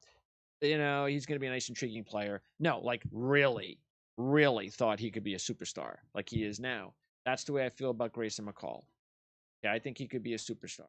I'll talk more about that during the season, no doubt. But Will Levis, the point is, I think he'd be a good prospect. I think it's all there, but he needs time. He's not there yet, but he's definitely better than Rattler. Okay, I haven't seen anything I liked about Rattler this year. Also, here's a big trend difference. Kentucky 11-4 against the spread. Their last 15 is a home favorite. South Carolina 4-9 against the spread. Their last 13 is a road dog. Okay. Oh, and the favorite in the series, the last 4 years, 4-0, straight up and against the spread. So why that line has dropped, I cannot tell you. Next up, the Big Ten. My Rutgers team comes up tonight. So first true road game for Nebraska, by the way. A lot of that going on. They're just 2-6 against the spread. Their last 8 is a road favorite. But Rutgers only 1-8 last 9 home dog. So that's why I stood away from it. And I'm just going to be a very, very depressed kind of individual if they lose to Nebraska. Because if they lose to Nebraska, I'm gonna be screaming to you don't know what about getting a quarter. I've already been doing it, but I'm gonna do it tenfold because that's gonna be their undoing if they can't beat Nebraska. So we'll see. Purdue, we like Purdue in that game against Maryland. By the way, Maryland 0-14 against the spread. Their last 14 when they're off a straight up ATS Big Ten win, taking on any non-winless team. All right, so we'll see if Purdue can break. We'll see if Maryland can break that 0-14. I don't think they will. I still look. I really like what Maryland's doing. Loxley's done a great job recruiting. They're now a respectable Big Ten team, but I still think Purdue's a little bit better. Let's see, what else do we got? I stayed away from the Michigan game. They got Penn State coming up next week, so that's big. Indiana 2-13-1. Last 16 is home dogs, but one of those wins, they upset Michigan in 2020. When I see that, I stay away. I took Northwestern against Wisconsin, but didn't take the upset. I was really thinking about it as a 3-1 dog, but I stood away from that because of the fact that I looked at Wisconsin and the whole coaching change, and I don't know how that is going to impact the game. And because of that, I don't think it's going to impact them enough. But I think it could impact them where it's still because the offense isn't just going to wake up and Mertz is going to go out there and throw for 400 yards. But because of that, I think it could wake them up. But I think there's still going to be a lot of, I don't know, maybe inner turmoil. So that's why I still think that Northwestern is a good play on the points. Plus, keep in mind the Wildcats have won and covered the last 2 at home against Wisconsin, and that is not easy to do. Meanwhile, Wisconsin 0-9. Last 9 is Big Ten favorites of 27 or less when they take on a less than 3.33 winning percentage opponent, as is Northwestern. We skipped the Ohio State, Michigan State game. First road test for Ohio State. By the way, they did a great job of manipulating their schedule this year. Applaud Ohio State for that, because here, their toughest games of the season, Notre Dame at home. What happened? They had 6 months to prepare. Their next tough game, and I don't consider Wisconsin a tough game for them. Their next tough game was Iowa and Penn State, their toughest back-to-back of the season. When did those occur? After a bye. So they get the opportunity to rest and prepare for Iowa and Penn State back-to-back. The Iowa game's at home after the bye, okay? Then they don't have another tough game until Michigan. So come on, and it's home. Talk about manipulation on the schedule. So but that's why if Ohio State does wind up in the playoffs, you have to put that into account. And that's got to be part of how you feel whether or not they can now go into a playoff situation or a 2-game situation and beat 2 top caliber teams. Iowa, Illinois, I stayed away from that one. I understand why Mark took Iowa, and I also know how he feels about Brett Bielema. So far, Bielema's done a good job with Illinois this season, but I had to stay away as well because I've been backing Illinois. Took him last week as the upset over Wisconsin. And they got Minnesota next week at home, which I think sets up for a really good matchup. I still think Illinois is going to win, but with Iowa, with that defense, that could be like 8-7. So I'm staying away. Iowa's won 8 straight, and Illinois is the favorite. So you know how I feel about those scenarios as well. In the ACC, taking a look at some of the games here. Let's see which ones that I think are interesting to note. Duke is one of our top plays. I don't think Georgia Tech's winning 2 straight. They had the whole after the coach fired, got up for the big win kind of deal, and they played at Pitt. And I don't know if you looked at it because of the weather, the what was it, the hurricane remnants, and it was just nobody was there. It was a bad atmosphere. It was kind of cold and rainy. And anyway, um, but winning 2 straight, I don't think that's going to happen. You know what we think about Duke. We think that they're going to a bowl this season and they have to win this game if that's going to happen. We have North Carolina against Miami. Why not? And I'm hearing this talk about, are they taking Van Dyke out? Or Cristobal has to come out and make a statement about the fact that they're backing Van Dyke. Is this for real? Who cares they took him out against Middle Tennessee? What does that have to do with anything? Most, even Hall of Fame quarterbacks have been taken out of games in those situations when they were in college. What does that have to do with anything? I mean, come on. Van Dyke still has the talent. All of a sudden, he's not a first round draft pick talent wise. Now, I'm not sure he's going to get there, but I think Van Dyke, to me, I have Van Dyke as a better quarterback prospect than Levis. So what are you going to take out Van Dyke now? Because why? Because they has no receivers. Every receiver he has can't catch. I mean, did you watch the A&M game? His top receiver, Restrepo, by the way, has missed the last couple of games. He's still the leading receiver. What does that tell you? So he ain't coming back. So he's not going to be available for the North Carolina game. Anyway, look, I don't want Van Dyke to play. I'm taking North Carolina. But North Carolina's won the last 3 years in this series, including 2 as dogs. So yeah, and Miami 8-15, last 23 at home as a home favorite. So yeah, I'm taking North Carolina. Plus they get 4 in the game. Wake and Army, that lines up to 17. I stayed away. I just think that even though I think Wake should blitz them, an Army, by the way, 0-3 against FBS teams this year, giving up 110 points. That's 36 a game. Wake could probably score over that. But Wake's defense is iffy. They beat him last year 70-56 by 14 as a 3-point road favorite. But that 17 scares me with Wake's defense. Florida State, North Carolina State, we talked about that. That should be a really good one.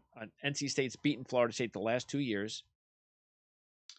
But the couple of trends work against North Carolina State, plus the fact that, like I said before, I look, this is partly the reason why I actually threw a couple of bucks on Boston College.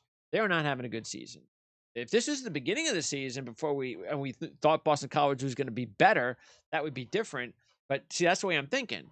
Is that all of a sudden I know they haven't played well, but at least they're coming off a win. They still have the quarterback, Dracovic, that everybody still believes is maybe a first or second round draft pick prospect.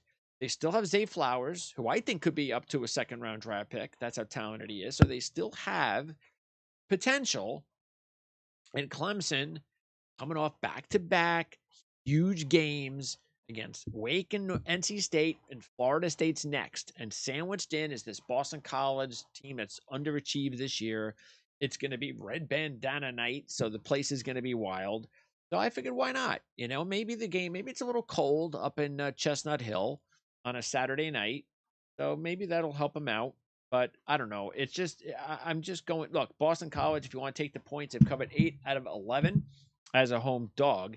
But how about this? The last 2 years in this series has been decided by 6 points in each game. So BC's hung with Clemson the last 2 years. And maybe and part of the reason I did it is because I just still don't believe in Clemson. I just don't. I mean, we know they have a really good defense, but I just don't believe in that offense totally yet. And I think because of that, I know it's looking at their schedule. It's like, well, they only got a couple more games to probably, where's it going to be?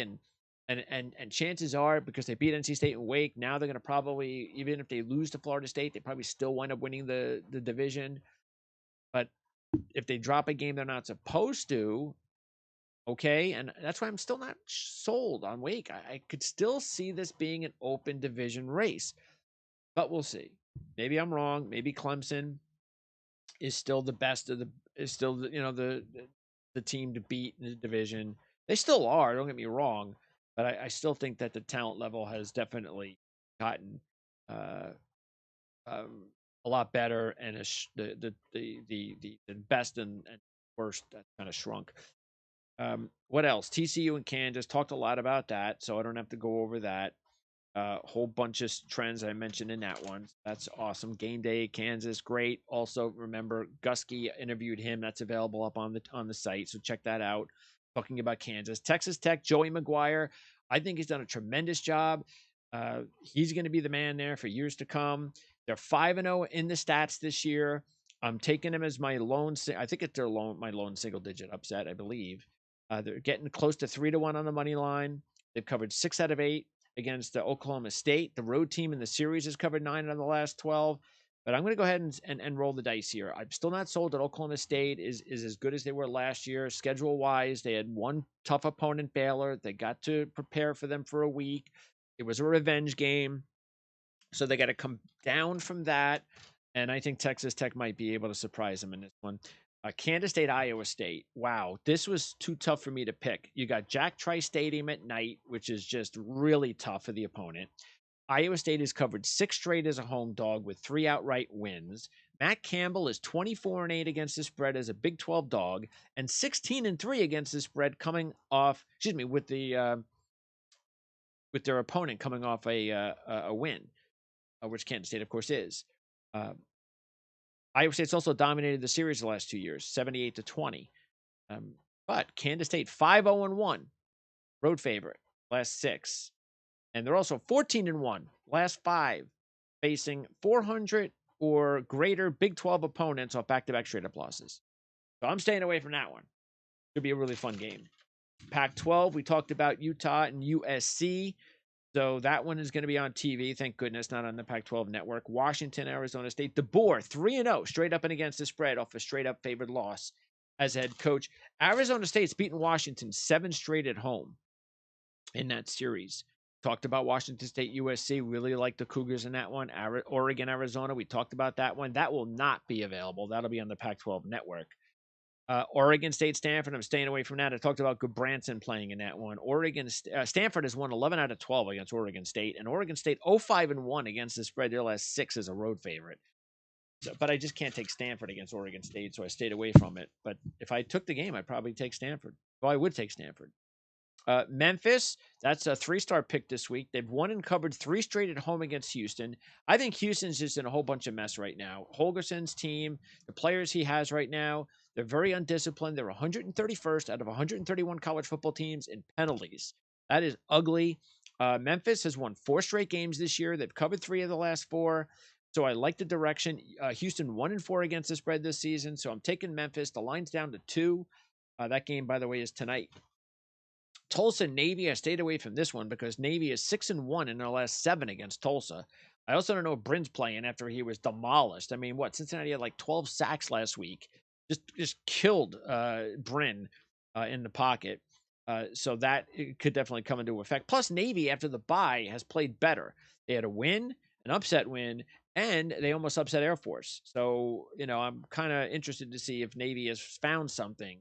We'll see if that's the case. East Carolina, Tulane, we talked a little bit about that one. That's going to be a good one. In the Mountain West, San Jose State, UNLV, we talked about that one as an under-the-radar one because we have been behind UNLV, as you know. Arroyo, we think, has done a fantastic job there. And we've always been behind Brennan and what he's done there at San Jose State. We were along for the ride a couple of years ago during the pandemic that season when they won the title. It was awesome. So I'm really interested in this one, but I'm staying away with the 7-point spread. What else do you got? Let's see. Utah State, we have that on the injury report. Bonner now out for the year. So the kid that came in relief, I think, of Bonner in the bowl game and won the game. I think his name. What is his name? Pegras, I think, is his name. He's on the board there. Anyway, Pegras, I think is his name. And he will be playing in that one. So, because of that, I'm staying away. I don't know what's going on there. I did take Boise against Fresno. Why not? It took UConn to beat Fresno. Plus, Fresno, and the kids who missed last week are missing again, including, of course, Hainer. That's huge. And they got a lot of traveling, Fresno, east to west, and that's got to hurt them. And Boise, the defense is still strong. They showed that against San Diego State. down 13 nothing at halftime after what happened with the quarterback bailing out and the loss to UTEP, and you're thinking, wow, it's over for Avalos.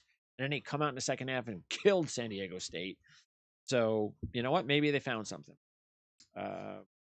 And the Sun Belt, love the Sun Belt. What a job. Georgia State's actually one of my plays this week. They've beaten Georgia Southern the last couple of years. It's only a 2-point spread. Georgia Southern 0-6 last 6 in second of back-to-back road games, including 0-1 in that situation this year. I just think Georgia State's a better team than Georgia Southern, so I have no problem giving 2. Even though the records say Georgia Southern's better, but I don't care about that. Georgia State, I still think, is better. James Madison, Arkansas State could be an under-radar game. We know what James Madison has done. These two teams are combined 7-0 against the spread this year, so watch out for Arkansas State as a heavy dog in that one. I also, speaking of heavy dogs, took Texas State against App State because this is before a bye, and I just think App State needs a bye. They've had such an emotional start to the season almost every week, but they did get an FCS team last week to kick butt against. They've won all 5 against Texas State as Sun Belt Conference opponents, but just won 3-1 against the spread in those games. Texas State 6-1-1 in their last 8 as a home dog. So I'm taking Texas State plus the 18 in that one. And as I mentioned, Spivital earlier in the show, boy, does he need like a win like this, or else it might be it for him. We talked about Troy and Southern Miss. I think, again, Daggy as well, quarterback. Coastal Carolina, 14-point favorite against Louisiana Monroe. We're staying away from that one. I think McCall will do his thing, but they're 5-0, so they're a 5-0, one of those fat cat situations. They beat Monroe, by the way, 59-6 last year. But Monroe 3-17 as a home. 3-17 against the spread. Their last 20 at home off a double-digit road loss, but they covered in their only same situation in that this year. So I'm staying away from that. And in the Conference USA, UAB, Middle Tennessee, I think that should be a very interesting game. I got Middle Tennessee. Still not sold on UAB with Bryant Vincent, as opposed, of course, to Bill Clark. Rick Stockstill's been doing it for 17 years. Vincent for less than 1. And Middle Tennessee has had a tough schedule this year. So I think this is not a bad idea. By the way, they've won and covered their 2 road games as dogs. Miami, Colorado State. Also, Western Kentucky UTSA, we talked about that one. That'll be a good one. And in the MAC, the beginning of the season, everybody thought Toledo and Northern Illinois, this game would represent, who could possibly play in the championship game. It could still be the case, but it won't really if Northern Illinois loses the game. Then it's all Toledo. They've lost 4 straight, the Huskies have. And it's been against FBS teams. Their only win against FCS. They upset Toledo last year, so going to try to do it again. And they're also a good dog, which is why we're taking them. 14-1. Last 15 is dogs of 6 or less, including 1-0 this year. And 9-3-1 last 13 as a dog overall, including 2-0 this year. But yes, I took Northern Illinois plus the 6. I also took Bowling Green. Of course, I'm going to take Bowling Green. I took them to win this division before the season began. I still think they can, but they have to beat Buffalo to do it. I think Kent State's the favorite right now from what I've seen this season. But Kent State, Miami, just like Toledo, Northern Illinois, this could represent, I think people thought at the beginning of the season, who would maybe be the MAC championship game team from that division. So this could have a lot to do with that, obviously. But Miami without their quarterback, keep in mind, they've covered 6 straight as a home dog since 2016. Has Miami. So that's why that was one of those games. I took Miami last week, and they let me down because they should have won the game. They had some stupid turnovers late, stupid play late, handed the game to Buffalo, and they stole the game. And I'm like, I'm not taking them again. All right, and that'll do it. Liberty playing UMass. I think we talked a little bit about that because I mentioned UMass in the show. But BYU Notre Dame, we also talked about that as far as this is it. This is the Super Bowl of independence if these two teams get together, and they are in Las Vegas. So really interested, of course, in this. And we picked BYU in that one. That is going to wrap it up. So I hope you really enjoyed it. How long did we go? 40 minutes. I'm sorry. I am talking as fast as I can. I could probably rub off about 5 minutes, maybe 10 if I just stop explaining stuff. Maybe I won't do that anymore. That'll help. Because honestly, even if you're just looking at the injuries and stuff like that, you don't have to listen to me for 40 minutes. And as I've said before, if you just want to move on to picking things up where we left off and get back to talking, which is going to be the NFL, markers, the bottom of the screen, check it out. You can see that 40-minute window where I'm talking here. If I don't want to do that, let me just pick things up where we left off, which is actually what we're going to do right now.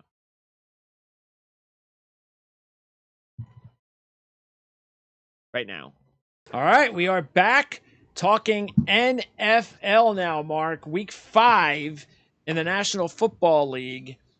Before we talk about what happened last week as far as games and give our take on the games this week, the big story, really, everybody's talking about it since last Thursday. Really, the night we did our show last week was Tua Tagovailoa's injury, his concussion, whatever you want to call it. And it is what it is. We're not going to debate it here on the show, but they're still talking about it. Well, it obviously was a headline maker here. When it happened the first time, people were looking quizzically about, whether or not he should have even gone back onto the field. When it happened the second time, there was obviously a mistake that was made, and you knew they were going to drill deep into this.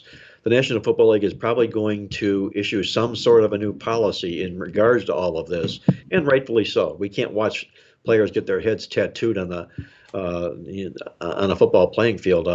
He looked like what they call it, a Pez container, who was snapped off. The top of it snapped off. It looked terrible. So, that being the case with Miami here, what have we got with the Miami Dolphins this week here? We got a football team here that I think everybody's focused on Tua and the injury rather than the Miami Dolphins and what themselves are and the New York Jets. I think this could be a football game that's well overlooked, the Jets and the Dolphins this week. All right. Now, last week, and that's a big rivalry, too, the Jets and the Dolphins, but Miami has owned that rivalry for several years now. Okay. Last week, we had talked about this lead up for a week or two with Detroit because they had been a dog for 27 straight games and they get the opportunity to be a favorite. And it's interesting because when you look at it, you realize, well, wait a second, they're the favorite now. And then you looked at the injury report and they didn't have their number one running back. They didn't have their top 2 receivers. It was like, well, wait a second. I mean, I understand Seattle hasn't looked all that great, but just the wrong time for Detroit to have the injuries, and yet they still score 45 points. I mean, the offensive coordinator for Detroit, what is it, Ben Johnson? I mean, that guy is going to get some serious consideration somewhere soon because Detroit's offense has been phenomenal. They just can't stop anybody. The irony in all of what you just mentioned, Greg, is the fact that Detroit finally went favored. A couple of games before that, they were the favorite, but they flipped to the dog because of injuries. And it just didn't happen last week because they won that game. Yeah, right. And because it was the Seattle Seahawks, it wasn't going to flip to Seattle as a favorite. No way, no how. Okay, but nonetheless, that's what shows you what happens when you change roles after such a long period of time. In college football, I call those dia dogs. What they are is dominating dogs in action doing it again. And when they change roles, when they've been dominating a football team and all of a sudden they're the underdog, that's what we like to look at. You had a little bit of that in the Detroit game on the flip side, where all of a sudden the puppy now becomes the favorite. So it's just sort of like logical thinking about, can a team handle this new role? It's kind of a Peter Principle type thing, and it caught up with the Detroit Lions last week. Also, and we'll talk about this game in a little bit, but Cooper Rush is now 3-0. And so you're starting to hear talk about Dak Prescott, and he's going to play when he gets in there, and he should. But has Cooper Rush pulled himself like a Matt Flynn? Is he going to get a big contract now? I don't know what his contract is like. If he's a free agent next year, does he get a contract to start somewhere? Well, could this be the case of Drew Bledsoe not stepping down from the New England Patriots and a guy named Tom Brady stepping up and getting his shot? I don't know about that. I don't think Cooper Kupp's that. But I also think that it smells a lot to me like there's something going on in Dallas that we're not privy to, and that's the Dak Prescott situation here. When Prescott voluntarily says he's probably not going to play this week, although the week before he was dying to get in the game, it tells me that I think Jerry Jones has got the harness on him right now. And you can argue his case. I mean, why break the momentum? Cooper Rush is playing some really good football, and so too are the Dallas Cowboys. So I'm sort of the belief here also that if they're winning football games with Cooper Rush, you stick with Cooper Rush. Dak Prescott, to me, is one of the most overrated quarterbacks in the National Football League, and it's largely because as physically as he is talented, he has a very, very difficult time reading progressions on the football field there. And that's what ultimately ends up leading to turnovers and interceptions and so forth and whatnot and the like. And I think Dallas knows that as well. So hence it's Cooper Rush time in Dallas. Let's enjoy it while it's there. Yeah, key thing is their defense. Their defense is really what's helping them win these games. Yes, it is. Yeah, they haven't given up over 19 points, I think, since Rush has been a quarterback. That helps a big time. New England, New Orleans, and the Pittsburgh Steelers are a combined 3-9. They're all 1-3. Who would have thought that? Then that's when you know things are changing a little bit. The landscape changing a little bit in the NFL when you have three proud winning franchises, or at least now New Orleans became a winning franchise while Peyton was the head coach. You get the feeling they might start wearing bags in their heads again real soon. Well, what I want to know, Greg, is who are those three teams that Pittsburgh, New Orleans, and New England defeated this year? Because those teams look like they could be suspect as well. It's not a good year right now for any of these three football programs here, especially Pittsburgh, who looks like they're obviously in transition here. I don't know what on earth that Mike Tomlin is starting Kenny Pickett against Buffalo on the road to make his starting debut in the National Football League this week. It should have been last week. Absolutely, it should have been last week, But you're going to throw him to the wolves right now here at Buffalo this particular week.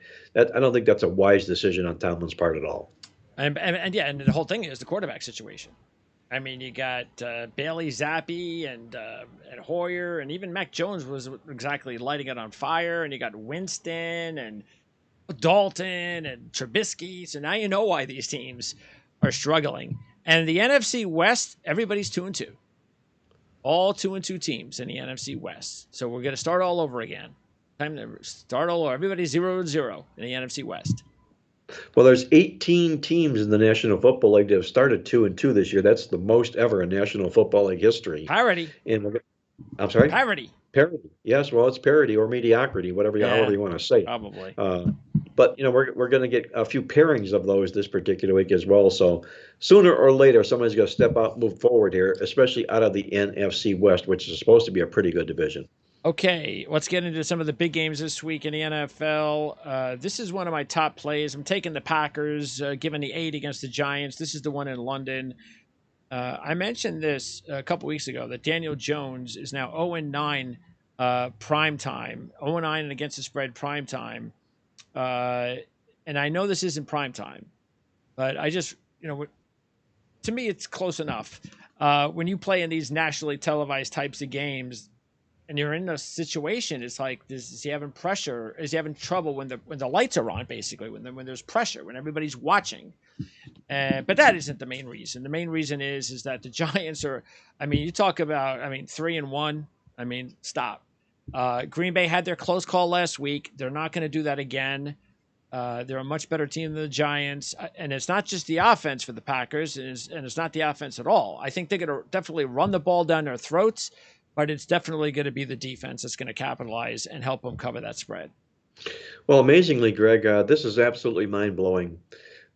Do you know this is the first game in London that will be matching up 2 winning teams ever? Wow. Ever. Unbelievable. 31 games all against teams that were not a pair of winning football programs. I don't know how the New York Giants slipped in there and pulled the cart and made that happen this year, but they are 3-1, so give them their due. The only thing I can say about the game is that in my database, if you look at the history of point spreads in games that are played in London here, favorites of more than 7 points, there have only been 6 of them. They've won all 6 football games and cashed 5 times in those contests there. Okay. So, and you got what you got here is obviously a huge edge in the quarterback position here with Aaron Rodgers. I think the Packers will wear down the New York Giants in this game. So that's London favorites of 7 or more. More than 7. Oh, more than 7. All Yes. right, more than 7. 6-0, 5-1. All right. Right. Now let's talk about some of the key Sunday games. The Chargers in Cleveland. This is a tough one. I'm staying away from this one because it looks like Garrett's going to be back for Cleveland, so that's a huge difference. We saw what happened when Clowney and Garrett were out last week. They couldn't stop the Atlanta Falcons running attack, and so it looks like they get Garrett back, which is nice. Chargers, meanwhile, got back on the winning track, so that was important. By the way, the Chargers will host Denver on Monday Night Football next week.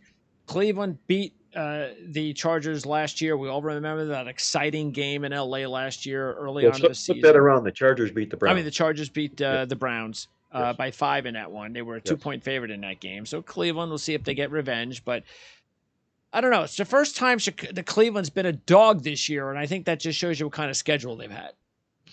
Well, exactly right. And also, what it tells you is that if you look inside the numbers of the Cleveland Browns this year, there's only 4 teams in the National Football League that have outgained every opponent they played.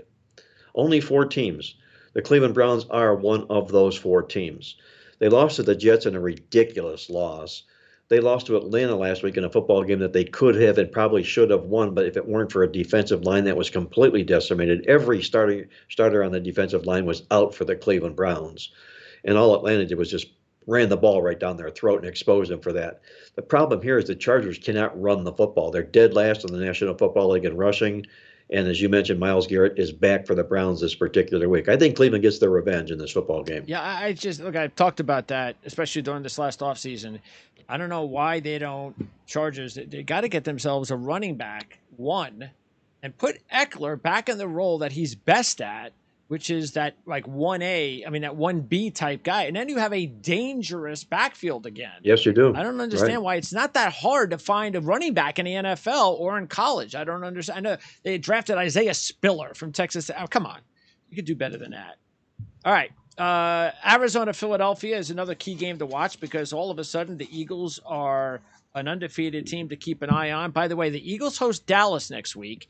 Why that might be important is that the Eagles have dropped their last 4 covers before they've taken on the Dallas Cowboys. But more importantly, the Eagles are just 1-14 against the spread in their last 15 on the road when they're coming off a straight up win. And they take on a non-division opponent off a straight-up ATS win. That's the spot the Eagles are in this week. Arizona has not won or covered in both home games. I know there's still a lot of uncertainty going on in Arizona, and they beat Vegas and they beat Carolina, big deal.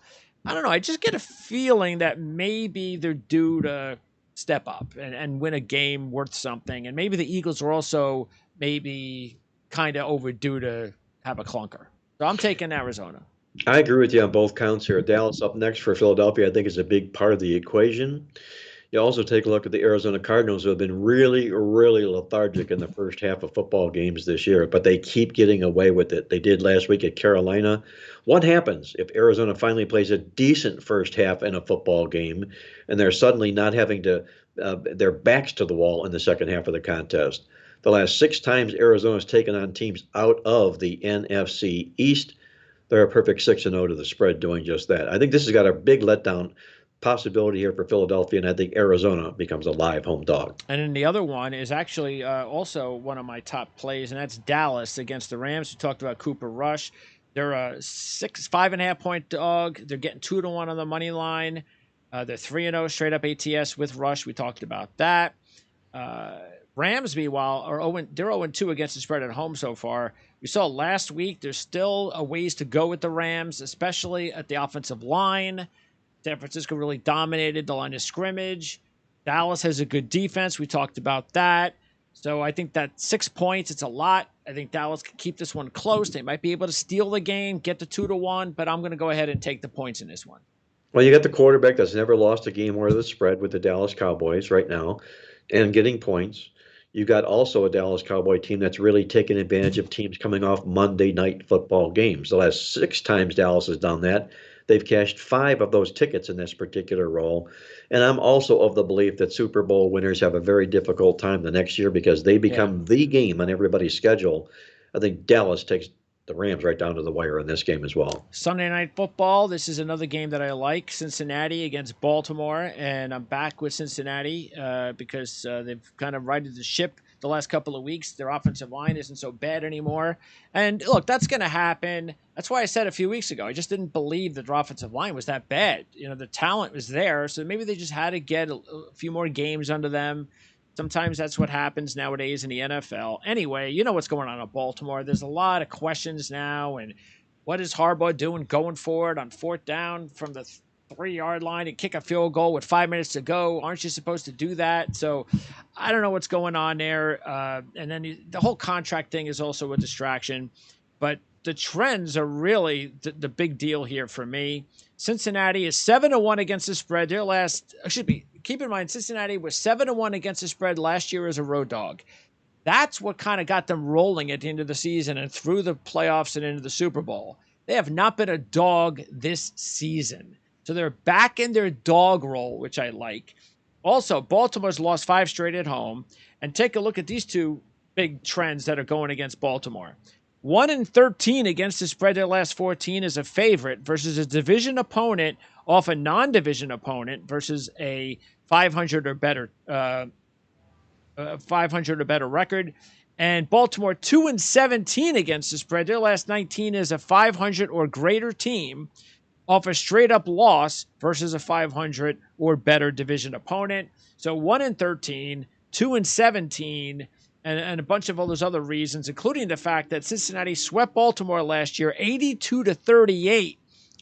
And that was also, I was just taking a look here.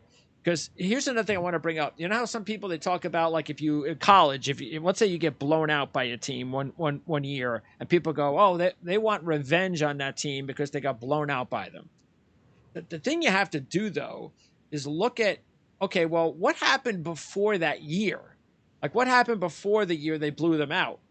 And sometimes you look and you see, well, they lost like 8 straight games. So do you think can you give them a blowout? Like, what do you think? The other team now is going to go, oh, we're going to kick your ass for blowing us out last year, even though we beat you up like 8 years in a row. So I don't believe in any of that stuff in that scenario. And this is that scenario. Going into the last 5 meetings, Baltimore beat up on Cincinnati by a combined 104 points. So there's no revenge factor here for Baltimore in my mind. Cincinnati still knows that they were kicked around for many years in that division, so I'm not gonna worry about that. Anyway, I like Cincinnati, obviously. Well, you mentioned Baltimore revenge here. Cincinnati's chewed that up and spit that out, Greg. The last 13 times they've taken on teams that have had double revenge against Cincinnati. The Bengals are 12-1 against the spread Okay. in those games. So beat you once, beat you twice. I'm going to beat you 3 times is what that says. I think this is the Dr. Jennifer Melfi. We need a psychiatrist game of the week in the National Football League with John Harbaugh and what's going on in Baltimore. Yeah. With that talent, there is no reason, no excuse whatsoever for this team to lose 5 straight home games in a row. And the manner in which they did it last week, the players are going to start second guessing the head coach, and they should. They absolutely should. He should have kicked the field goal and taken a lead in that game. And my goodness, what happens? They end up losing again. So if you got a team of the players that are doubting what the coach is doing, that doesn't make for a very positive atmosphere in the locker room or on the playing field here. I'm with you. I think Cincinnati wins this football game, and I like what you said. Their first underdog role of the season, I think it comes into play in this game as well. Yeah, I just that what does that say when the coach feels like he needs to score a touchdown? What does that say about his confidence with his defense?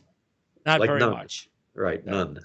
By the way, the Monday night game is Las Vegas and Kansas City. Keep in mind, Kansas City will be hosting Buffalo next. That's going to be a huge game, of course. That's next week. They swept Las Vegas by 89-23 last year, did Kansas City. Las Vegas has lost all 3 of their games this season by 6 or less. I'm staying away from this one. Well, I can make cases for both sides, and when you do that, I'm like you staying away from a game here. A lot of good trends for Vegas, a lot of good situational setups for Vegas. Tampa off that big revenge Super Bowl win over Tampa Bay. Vegas probably the hungrier team coming into this contest, unquestionably, no doubt about that. But what works for Kansas City in this game and what keeps me out of it is I do a thing called the Black Book, where I write up super systems in the Black Book and I theme them around musical songs and so forth and whatnot. Well, our Black Book theme in this game is Prove It All Night. And what it basically amounts to is scheduling dynamics in the National Football League on Monday night football games. When you bring a team home of back to back road games and you put them up against a team that was at home the previous game, those Monday night home teams do really well. Oh, That's the role for Kansas City here. So acknowledging that and knowing that Vegas is the workup handicap side of the game, I'm staying out of it with you. yeah, and it's another week. It looks like no Hunter Renfro. That is a big loss for Carr in that offense. He's such a big part of their receiving game. So, um, we'll see. I mean, I think this is a big test for the Raiders because they're going to go 1-4 more than likely, or they can change their season. So we'll see. Before we clean up our NFL, let's, as I mentioned at the start of the show, we're going to go ahead and take our quick break, our Draft Sharks weekly fantasy report. And I think you're going to be interested because, again, we're going to talk about some of these props that are available. You can kind of say it's fantasy, you could say it's gambling, it's both, but it's also very important because we go into some key injuries and how it affects some of the games this week and some other fantasy tips. So check it out. And again, same thing, markers, bottom of the screen. You don't care about what we're talking about, fantasy, I don't care. Just go ahead, check the markers out. You'll know exactly when we'll restart and talk NFL. So we're going to go ahead and do that right now and be back in just a jiff. All right, so let's talk some fantasy football with Matt Schaff of Draft Sharks. Matt, good to talk to you again. Yeah, good to be back, Greg. All right, so let's get right to it. As we promised a couple of weeks ago, we're gonna have a different take on your segment every 2 weeks. Still with Jared, we'll do his thing, but we talked about doing something that I have never done before, and this is actually just as related to fantasy as it can be to just regular gambling, right? Yeah, I think it's a cool kind of crossover between fantasy and gambling because, so what we're talking about is over/under bets, and you can do it on Underdog, you can do it on Sleeper. Those are two primary sites I use, and really the only difference between this and straight stat bets is you have to put at least two guys together. So that's kind of the crossover between gambling and fantasy in that you're building a team because it's at least two bets that you're putting together. But you're not necessarily competing against a whole group of people. It's not like DraftKings or FanDuel where you have to play against 1,000 people to win. You just pick a couple guys, and if you're right about the way they perform that week, then you win. Okay. So, well, I tell you what. Let me get this in here. Let's see how much I blocked it out. Block your face out. Okay. That'll work. Okay. So we're showing everybody the link you sent me. Top plays for week 5 underdog pick'em. So this is the article that you put together every week. Yes, every Wednesday that'll go up. Yep, every Wednesday that'll go up on draftsharks.com, and it's free to read, so you don't have to be a subscriber. Okay. So what we're doing here then as I scroll down is okay, so I see here there's your record and so forth. And okay, so we start with quarterbacks, correct? Okay. Yep. All right, so Teddy Bridgewater, interesting quarterback to start with. So it says Draft Sharks projection 277.3, and I'm assuming that is you project he's going to pass for 277 yards on Sunday. Mm-hmm. Okay. Yep. Now, what does it mean by underdog indifference? So the underdog is the number that is available in that pick'em, and the pick'em, of course, is either betting the over or the under. So my purpose in this article is to I take all of the numbers that are available, and these lines will move throughout the week, as anybody who's familiar with betting will know. But I take our projections by Wednesday. I take the early lines available in the underdog pick'em games, and I put them together in a chart and see where the biggest gaps are. And so far, it's been at quarterback, where there are large gaps in those numbers, which has made for some good betting opportunities on those. So here, the Draft Sharks projection, as you said, is what we say his passing yards will be. The underdog is that number where you're either saying over or under. And then the difference is simply that, the difference between our number and the underdog number. So because this is a plus 41.8, that says we're way over. And Bridgewater's passing yardage line on underdog and in other places has gone up since then significantly. I believe it's in the mid 240s now. Okay. That's still way under where we have him. So I think he's going to be a play all week, even as that line moves. And so all of that is doing is basically you're helping your customer and giving them your projection and showing, hey, this is how we project it. They might be projecting it 40 yards less than we are, but we know what we're talking about. So when you're deciding on how to go, if you're going to take Teddy Bridgewater, we've given you the outline and what direction we believe you should go, pretty much. Exactly. And I like to put all of the players that have those wide gaps, not necessarily just the guys that I am personally comfortable betting on, because I know I'm not going to be right about every single one. So I'm going to go ahead and give you all of the big gaps. Yes. And I want to give people the chance to pick whatever they want, Perfect. Make as many bets or as few as they want. Yes. That's what we talk about on our handicapping show all the time, is that if you nitpick here and there, I can't promise you're going to be picking all my losers, because we're not going to be perfect. Nobody's perfect. Right. So the best way is to just give you everything and then leave it up to you. Yep. Okay. So, all right, well, all right. So let's go with an example though. So that's basically what this is here. It's very simple. And by the way, at the end of this, what is this? Your video? Is this like a clip of the segment? No, that's just a clip of my recap podcast from Monday. Okay. And again, you do shows Monday, Thursdays, and Fridays. Yep. Okay. So where do we go to wager on this stuff? So these are specific lines to Underdog Pick'ems. Underdog Pick'ems is the name of a company. Well, no. So if you go to Underdog, either the Underdog app or UnderdogFantasy.com, that's where you can then hit the Pick'em and play the games. But these numbers are also similar on Sleeper. They're similar on the betting app. So you can find similar numbers or, use our projections against whatever the numbers are wherever, really. Okay.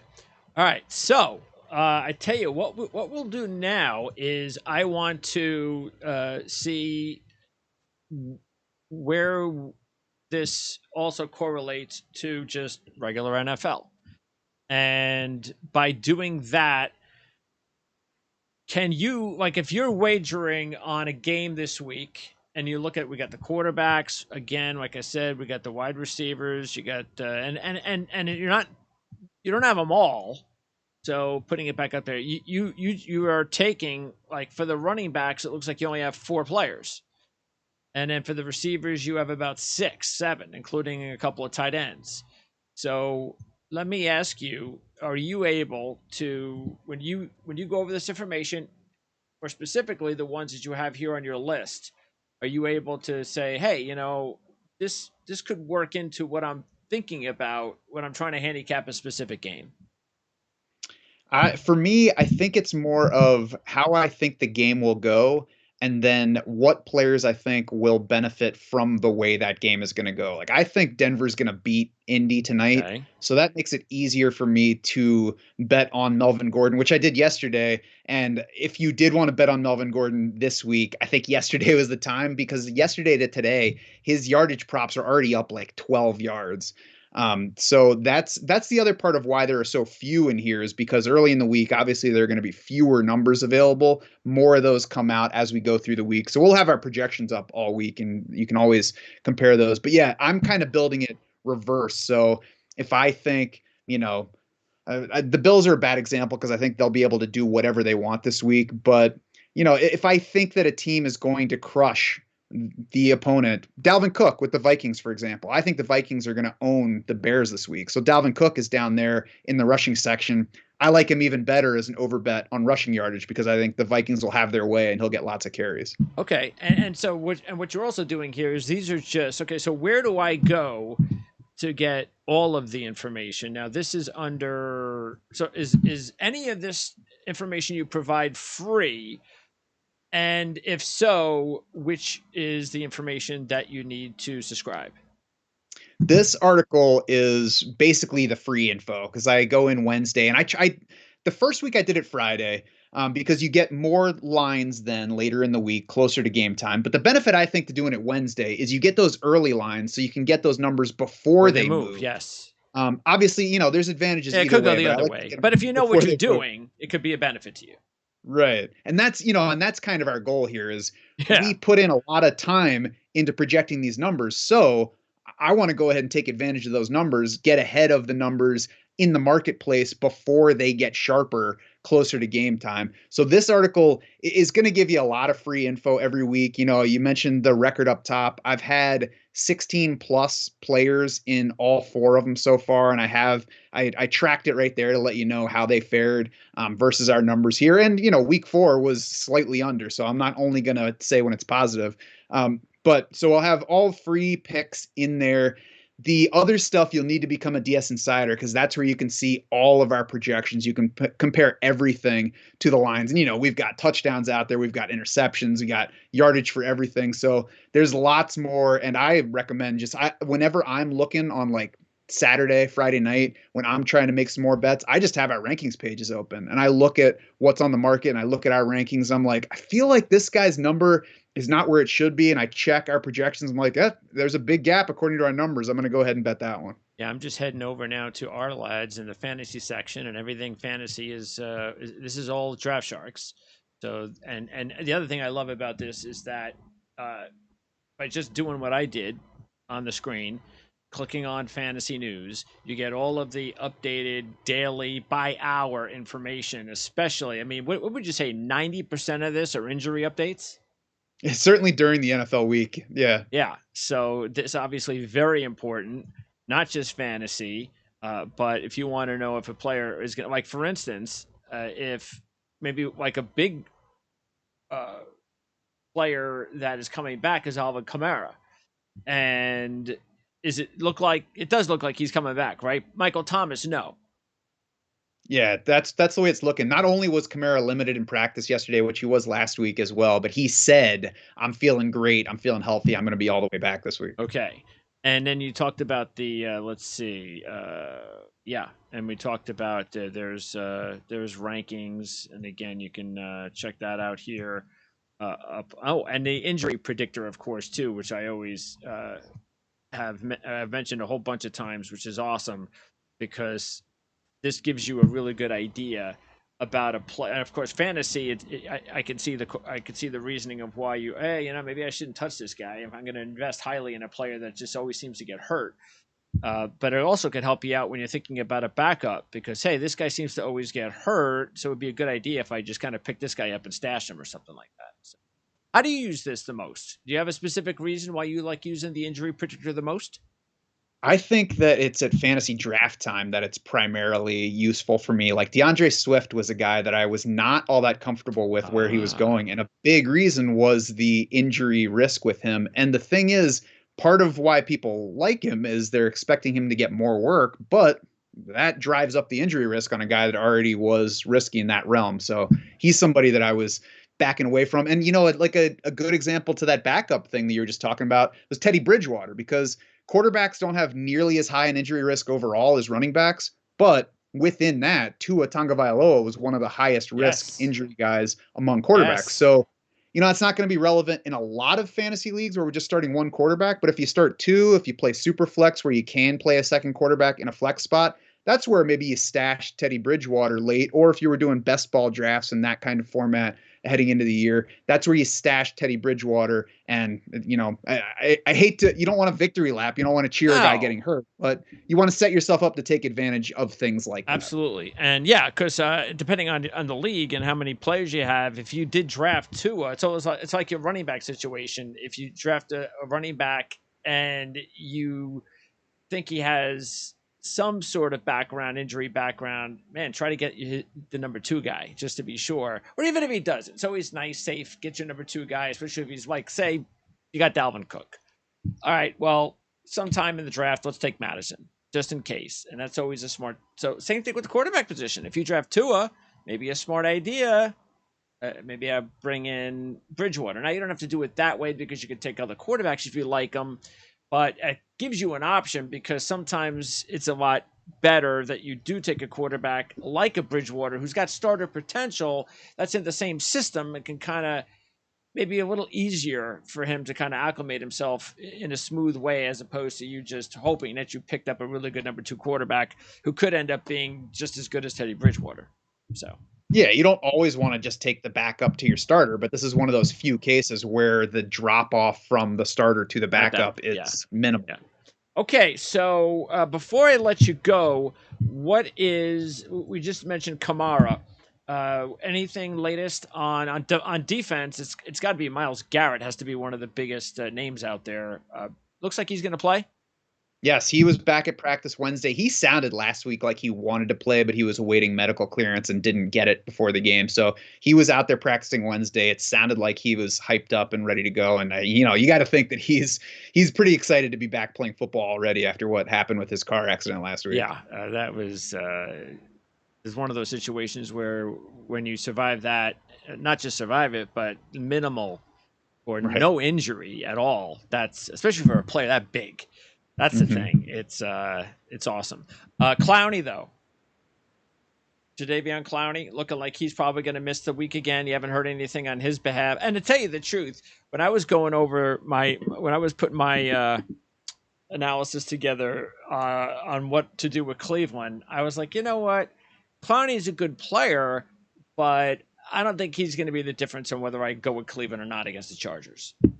Yes, I agree with that. I'm not sure on his specific injury, but he's been out a couple weeks with it already. Yeah. So I think even if he is trending up a little bit, we can't count on him being all the way back. But yeah, he's good, but not the difference maker. Oh, and by the way, I checked. So I had this fantasy. I offered somebody a trade, and I knew I was giving him a much better player. But because I have Clyde Edwards-Helaire, I figured, and I had Jerick McKinnon because in the draft, he chose Pacheco. And then later on, I figured, okay, let me take McKinnon because I had no idea how they were going to use the 2 guys in the backing up Edwards-Helaire.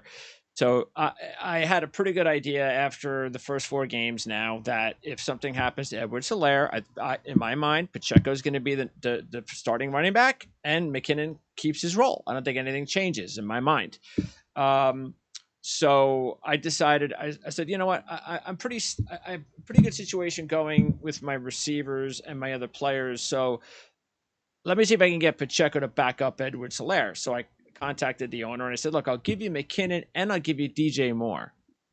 Now I know DJ Moore is not playing all this well, but I have confidence that he's going to be a better player than Pacheco because Pacheco's a backup. He's not even going to play unless there's an injury. Sure enough, though. No, not interested. I like Pacheco. Wow. So that's how far DJ Moore has fallen, and I totally blame Matt Rule. Baker Mayfield's second on the blame list, but Matt Rule is the one that has not figured out quarterback yet. So I blame him for everything that's crazy wrong with DJ Moore right now. It's just like the NFL, just like the real NFL. Sometimes the best trades are the ones you don't make. That's right. So it's because I was like, it wasn't like I was is it one I really had to, but it's like, hey man, I'm not going to drop him. So it's one of those things where, I did actually drop McKinnon though. I dropped McKinnon and I picked up, this past week I dropped Julio Jones and McKinnon and picked up Sky Moore and Elijah Moore. So I was like, with Julio, I've enough of the injuries. It's just the same old, enough. And then Sky Moore looks like he's getting more playing time as well. It's just a little bit. So and I got both, by the way, I have both Sky Moore now and what's his name from Green Bay? Marquez Yeah, Valdez so I have Scantling. both of them now because all of a sudden it looks like McCall Hardman. I mean, he's just not fitting in as the number 2 guy at all. So Mhm. you think that's the way it's going to shake up in the long run? Is those 2 guys being 2 and 3? I think that I like stashing Sky Moore right now because, like you said, we saw an uptick in his usage last week. Not to the point where we're using him yet, but looking at what's going on, Juju Smith-Schuster is not blowing anybody away. MVS is not blowing anybody away. So, why not take a shot on the guy they just drafted in round 2 and see if he, at some point this season, comes on and becomes the Patrick Mahomes receiver here, which is what we're really chasing. Yeah, exactly. I mean, they're still winning and scoring a whole bunch of points, and they still don't have like a true number 1 receiver, except for Kelsey, of course. So, boy, would that offense go to tank if Kelsey isn't around, you would think, because he's the entire receiving deal there with that team. All right. Great job as always, Matt. Appreciate it. We'll do this again and much more in a couple of weeks. Everything else going okay with Draft Sharks? Oh, yeah. Going great in the midst of the season. It's flying by like usual, but, having a good time. Excellent. Thanks, Matt. We'll talk to you in a couple of weeks. Thanks for having me, Greg. All right, let's get back to the show. All right, Mark. So let's do some house cleaning in the NFL. Quickly, let's go around. And Detroit, New England. Detroit 3-0 against the spread as dogs this year. Don't forget, we talked before about finally becoming a favorite. Well, now they're back being a dog, which is good for them. And how about this? I bet you didn't know Dan Campbell, probably did. I got this in your magazine. Dan Campbell 6-0 against the spread all time off a straight up ATS loss. Yeah, pretty good. Dan Campbell doesn't lose the money too many times back-to-back football games. All right. But I'm going to lean to New England in the football contest here. I think there's more need for Bill Belichick here in this game. We'll see whether or not either Bailey Zappi or any of these quarterbacks ends up being an answer for Bill Belichick this week. Yeah, I was thinking of Detroit, and then all of a sudden I started realizing, wait a second, I'm getting New England -3 against Detroit? Yep. What am I doing? Okay, because New England would lose, they'd go 1-4. And that just hasn't happened in a long time with Bill Belichick. All right, Atlanta, Tampa Bay. And how about this? Atlanta has covered all 4 of their games this season. Tampa Bay coming off that game against Kansas City, 0-2 now, straight up and against the spread at home. I'm taking Tampa Bay. I mean, Atlanta, excuse me. I'm like, why not? I mean, they've played better than anybody thought that they were going to play. I'm not saying they're winning the game, but 9 points, I'll take it. I think you had it right the first time, Greg, when you said I'm taking Tampa Bay. What I see is the Bucs football team here that's in the third of a 3-game homestand who's lost the first 2 legs of that homestand. Oh, my goodness. Atlanta wins a football game. Make Atlanta pay. I'm sorry? They're going to make Atlanta pay for that. They're going to make Atlanta pay. Exactly what they're going to do. The Falcons are fat and sassy off the Browns win last week. And because they played competitive football this year, this game is comfortably priced, less than 10 points. I like the Bucs in the game. Seattle, New Orleans, and finally, Rashad Penny had a big game. Geno played well too, but that was Detroit. Still, I'm not sold on what's going on, nor have I been all season on Dennis Allen. If this goes on much longer, they're going to be looking for a new head coach next season. They're 0-2 against the spread as a favorite this year, the Saints. They're 0-1 against the spread at home this year. They get Kamara back. We just talked about that on the Draft Sharks report. But Michael Thomas is still out. Dalton's back. Second game, not first. They're back from London. I'm going to go ahead and take Seattle in the points. Well, there's games that you can play and games you don't have to play. I'm glad this is one I don't have to play. Do I want Seattle off of a win against New Orleans off a loss? Probably not. But I'm still a little bit reticent about backing the Saints football team this year. Not quite sure who we're going to get the quarterback position here again this week, so it's a pass for me. Houston and Jacksonville. And the reason why I'm passing on this one is because Houston has won 8 straight against Jacksonville, but Jacksonville's a 7-point favorite. First time they've been a favorite this year. They are 0-3. I got this. You guys talked about it on the show yesterday, the Against the Spread podcast on Playbook Experts YouTube channel. Jacksonville 0-3 straight up since 2020 as a favorite. 2-7 against the spread. Their last 9 as a home favorite. So everything says go against Jacksonville, but I just can't take Houston in this spot. So I'm staying away from this one. Well, I'm going to take the points with Houston here, Greg. Number one, you got a series dominator here. Number two, Jacksonville has laid points 2 times to the Houston Texans. And what did they do in those games? They lost both games straight up on the scoreboard. I don't think they can handle 7 points. I don't think they can lay seven to anybody. Playing some pretty decent football now, but a 7-point favorite? No way. Yeah. Give me Houston Texans. And Zay Jones has to get back because he's a big part of their arsenal. He was out last week against the Eagles, so he could be back for Jacksonville. By the way, I don't know about what I'm seeing in Lawrence. I don't like it. There's something about the way he plays that just doesn't look comfortable to me. And this is year 2. He still looks like a rookie. I don't know about you, but. Well, I think he's going to get better with Doug Peterson, and we're seeing improved play from Jacksonville so far this football season. But do they warrant laying 7 points? That's the whole key in the question in the game. Buffalo's given 14. It's a lot of points to be given up, and keep this in mind. I know you don't get too much in the injuries, but Buffalo has got a slew of injuries. They've got, it looks like, look, Crowder's out for the year, the slot receiver. McKenzie, the other slot receiver, is dealing with a concussion, probably won't play, so the rookie is going to wind up playing. Even Gabriel Davis, their number 2 receiver, is dealing with an ankle injury, and you can tell he hasn't played very well this season. Throw on top of that 2 defensive linemen banged up, linebacker, safety, tight end. I mean, they got a slew of injuries. Pittsburgh's not that much healthier either. I get that, and they're starting a rookie quarterback. But it is 14 points. It's a lot of points for a proud franchise like Pittsburgh. It's making me take the points and going, maybe they'll at least even backdoor it. I don't know. But I think the defense, with all those injuries maybe to the receiving core, maybe you should be able to keep a minute because that's a lot of points. Well, there's one stat that I came across this week which kind of was really eye-opening. In fact, Pittsburgh, this is the only team in the National Football League that has never been a 14-point underdog or larger. Wow. There you go. See? That's no wonder why my eyes went like that. Exactly right. So, there you go. You're getting something you haven't gotten before in the past. So, lean Pittsburgh or pass the game for me. Jets and Dolphins, again, big rivalry game, but Miami's won 8 out of 9 and covered 7-1-1 against the Jets in the last 9. Jets 0-12 straight up in their last 12 division games. So, look, it's one of those situations where if the Jets are going to win 2 straight, and if they're going to finally win a division game and do it in their first game of the season, prove it to me first. Even with Teddy Bridgewater, I'm taking the Dolphins. Well, I'm going to go the other side with the Jets in this football game. And one of the main reasons being what we talked about to open the show.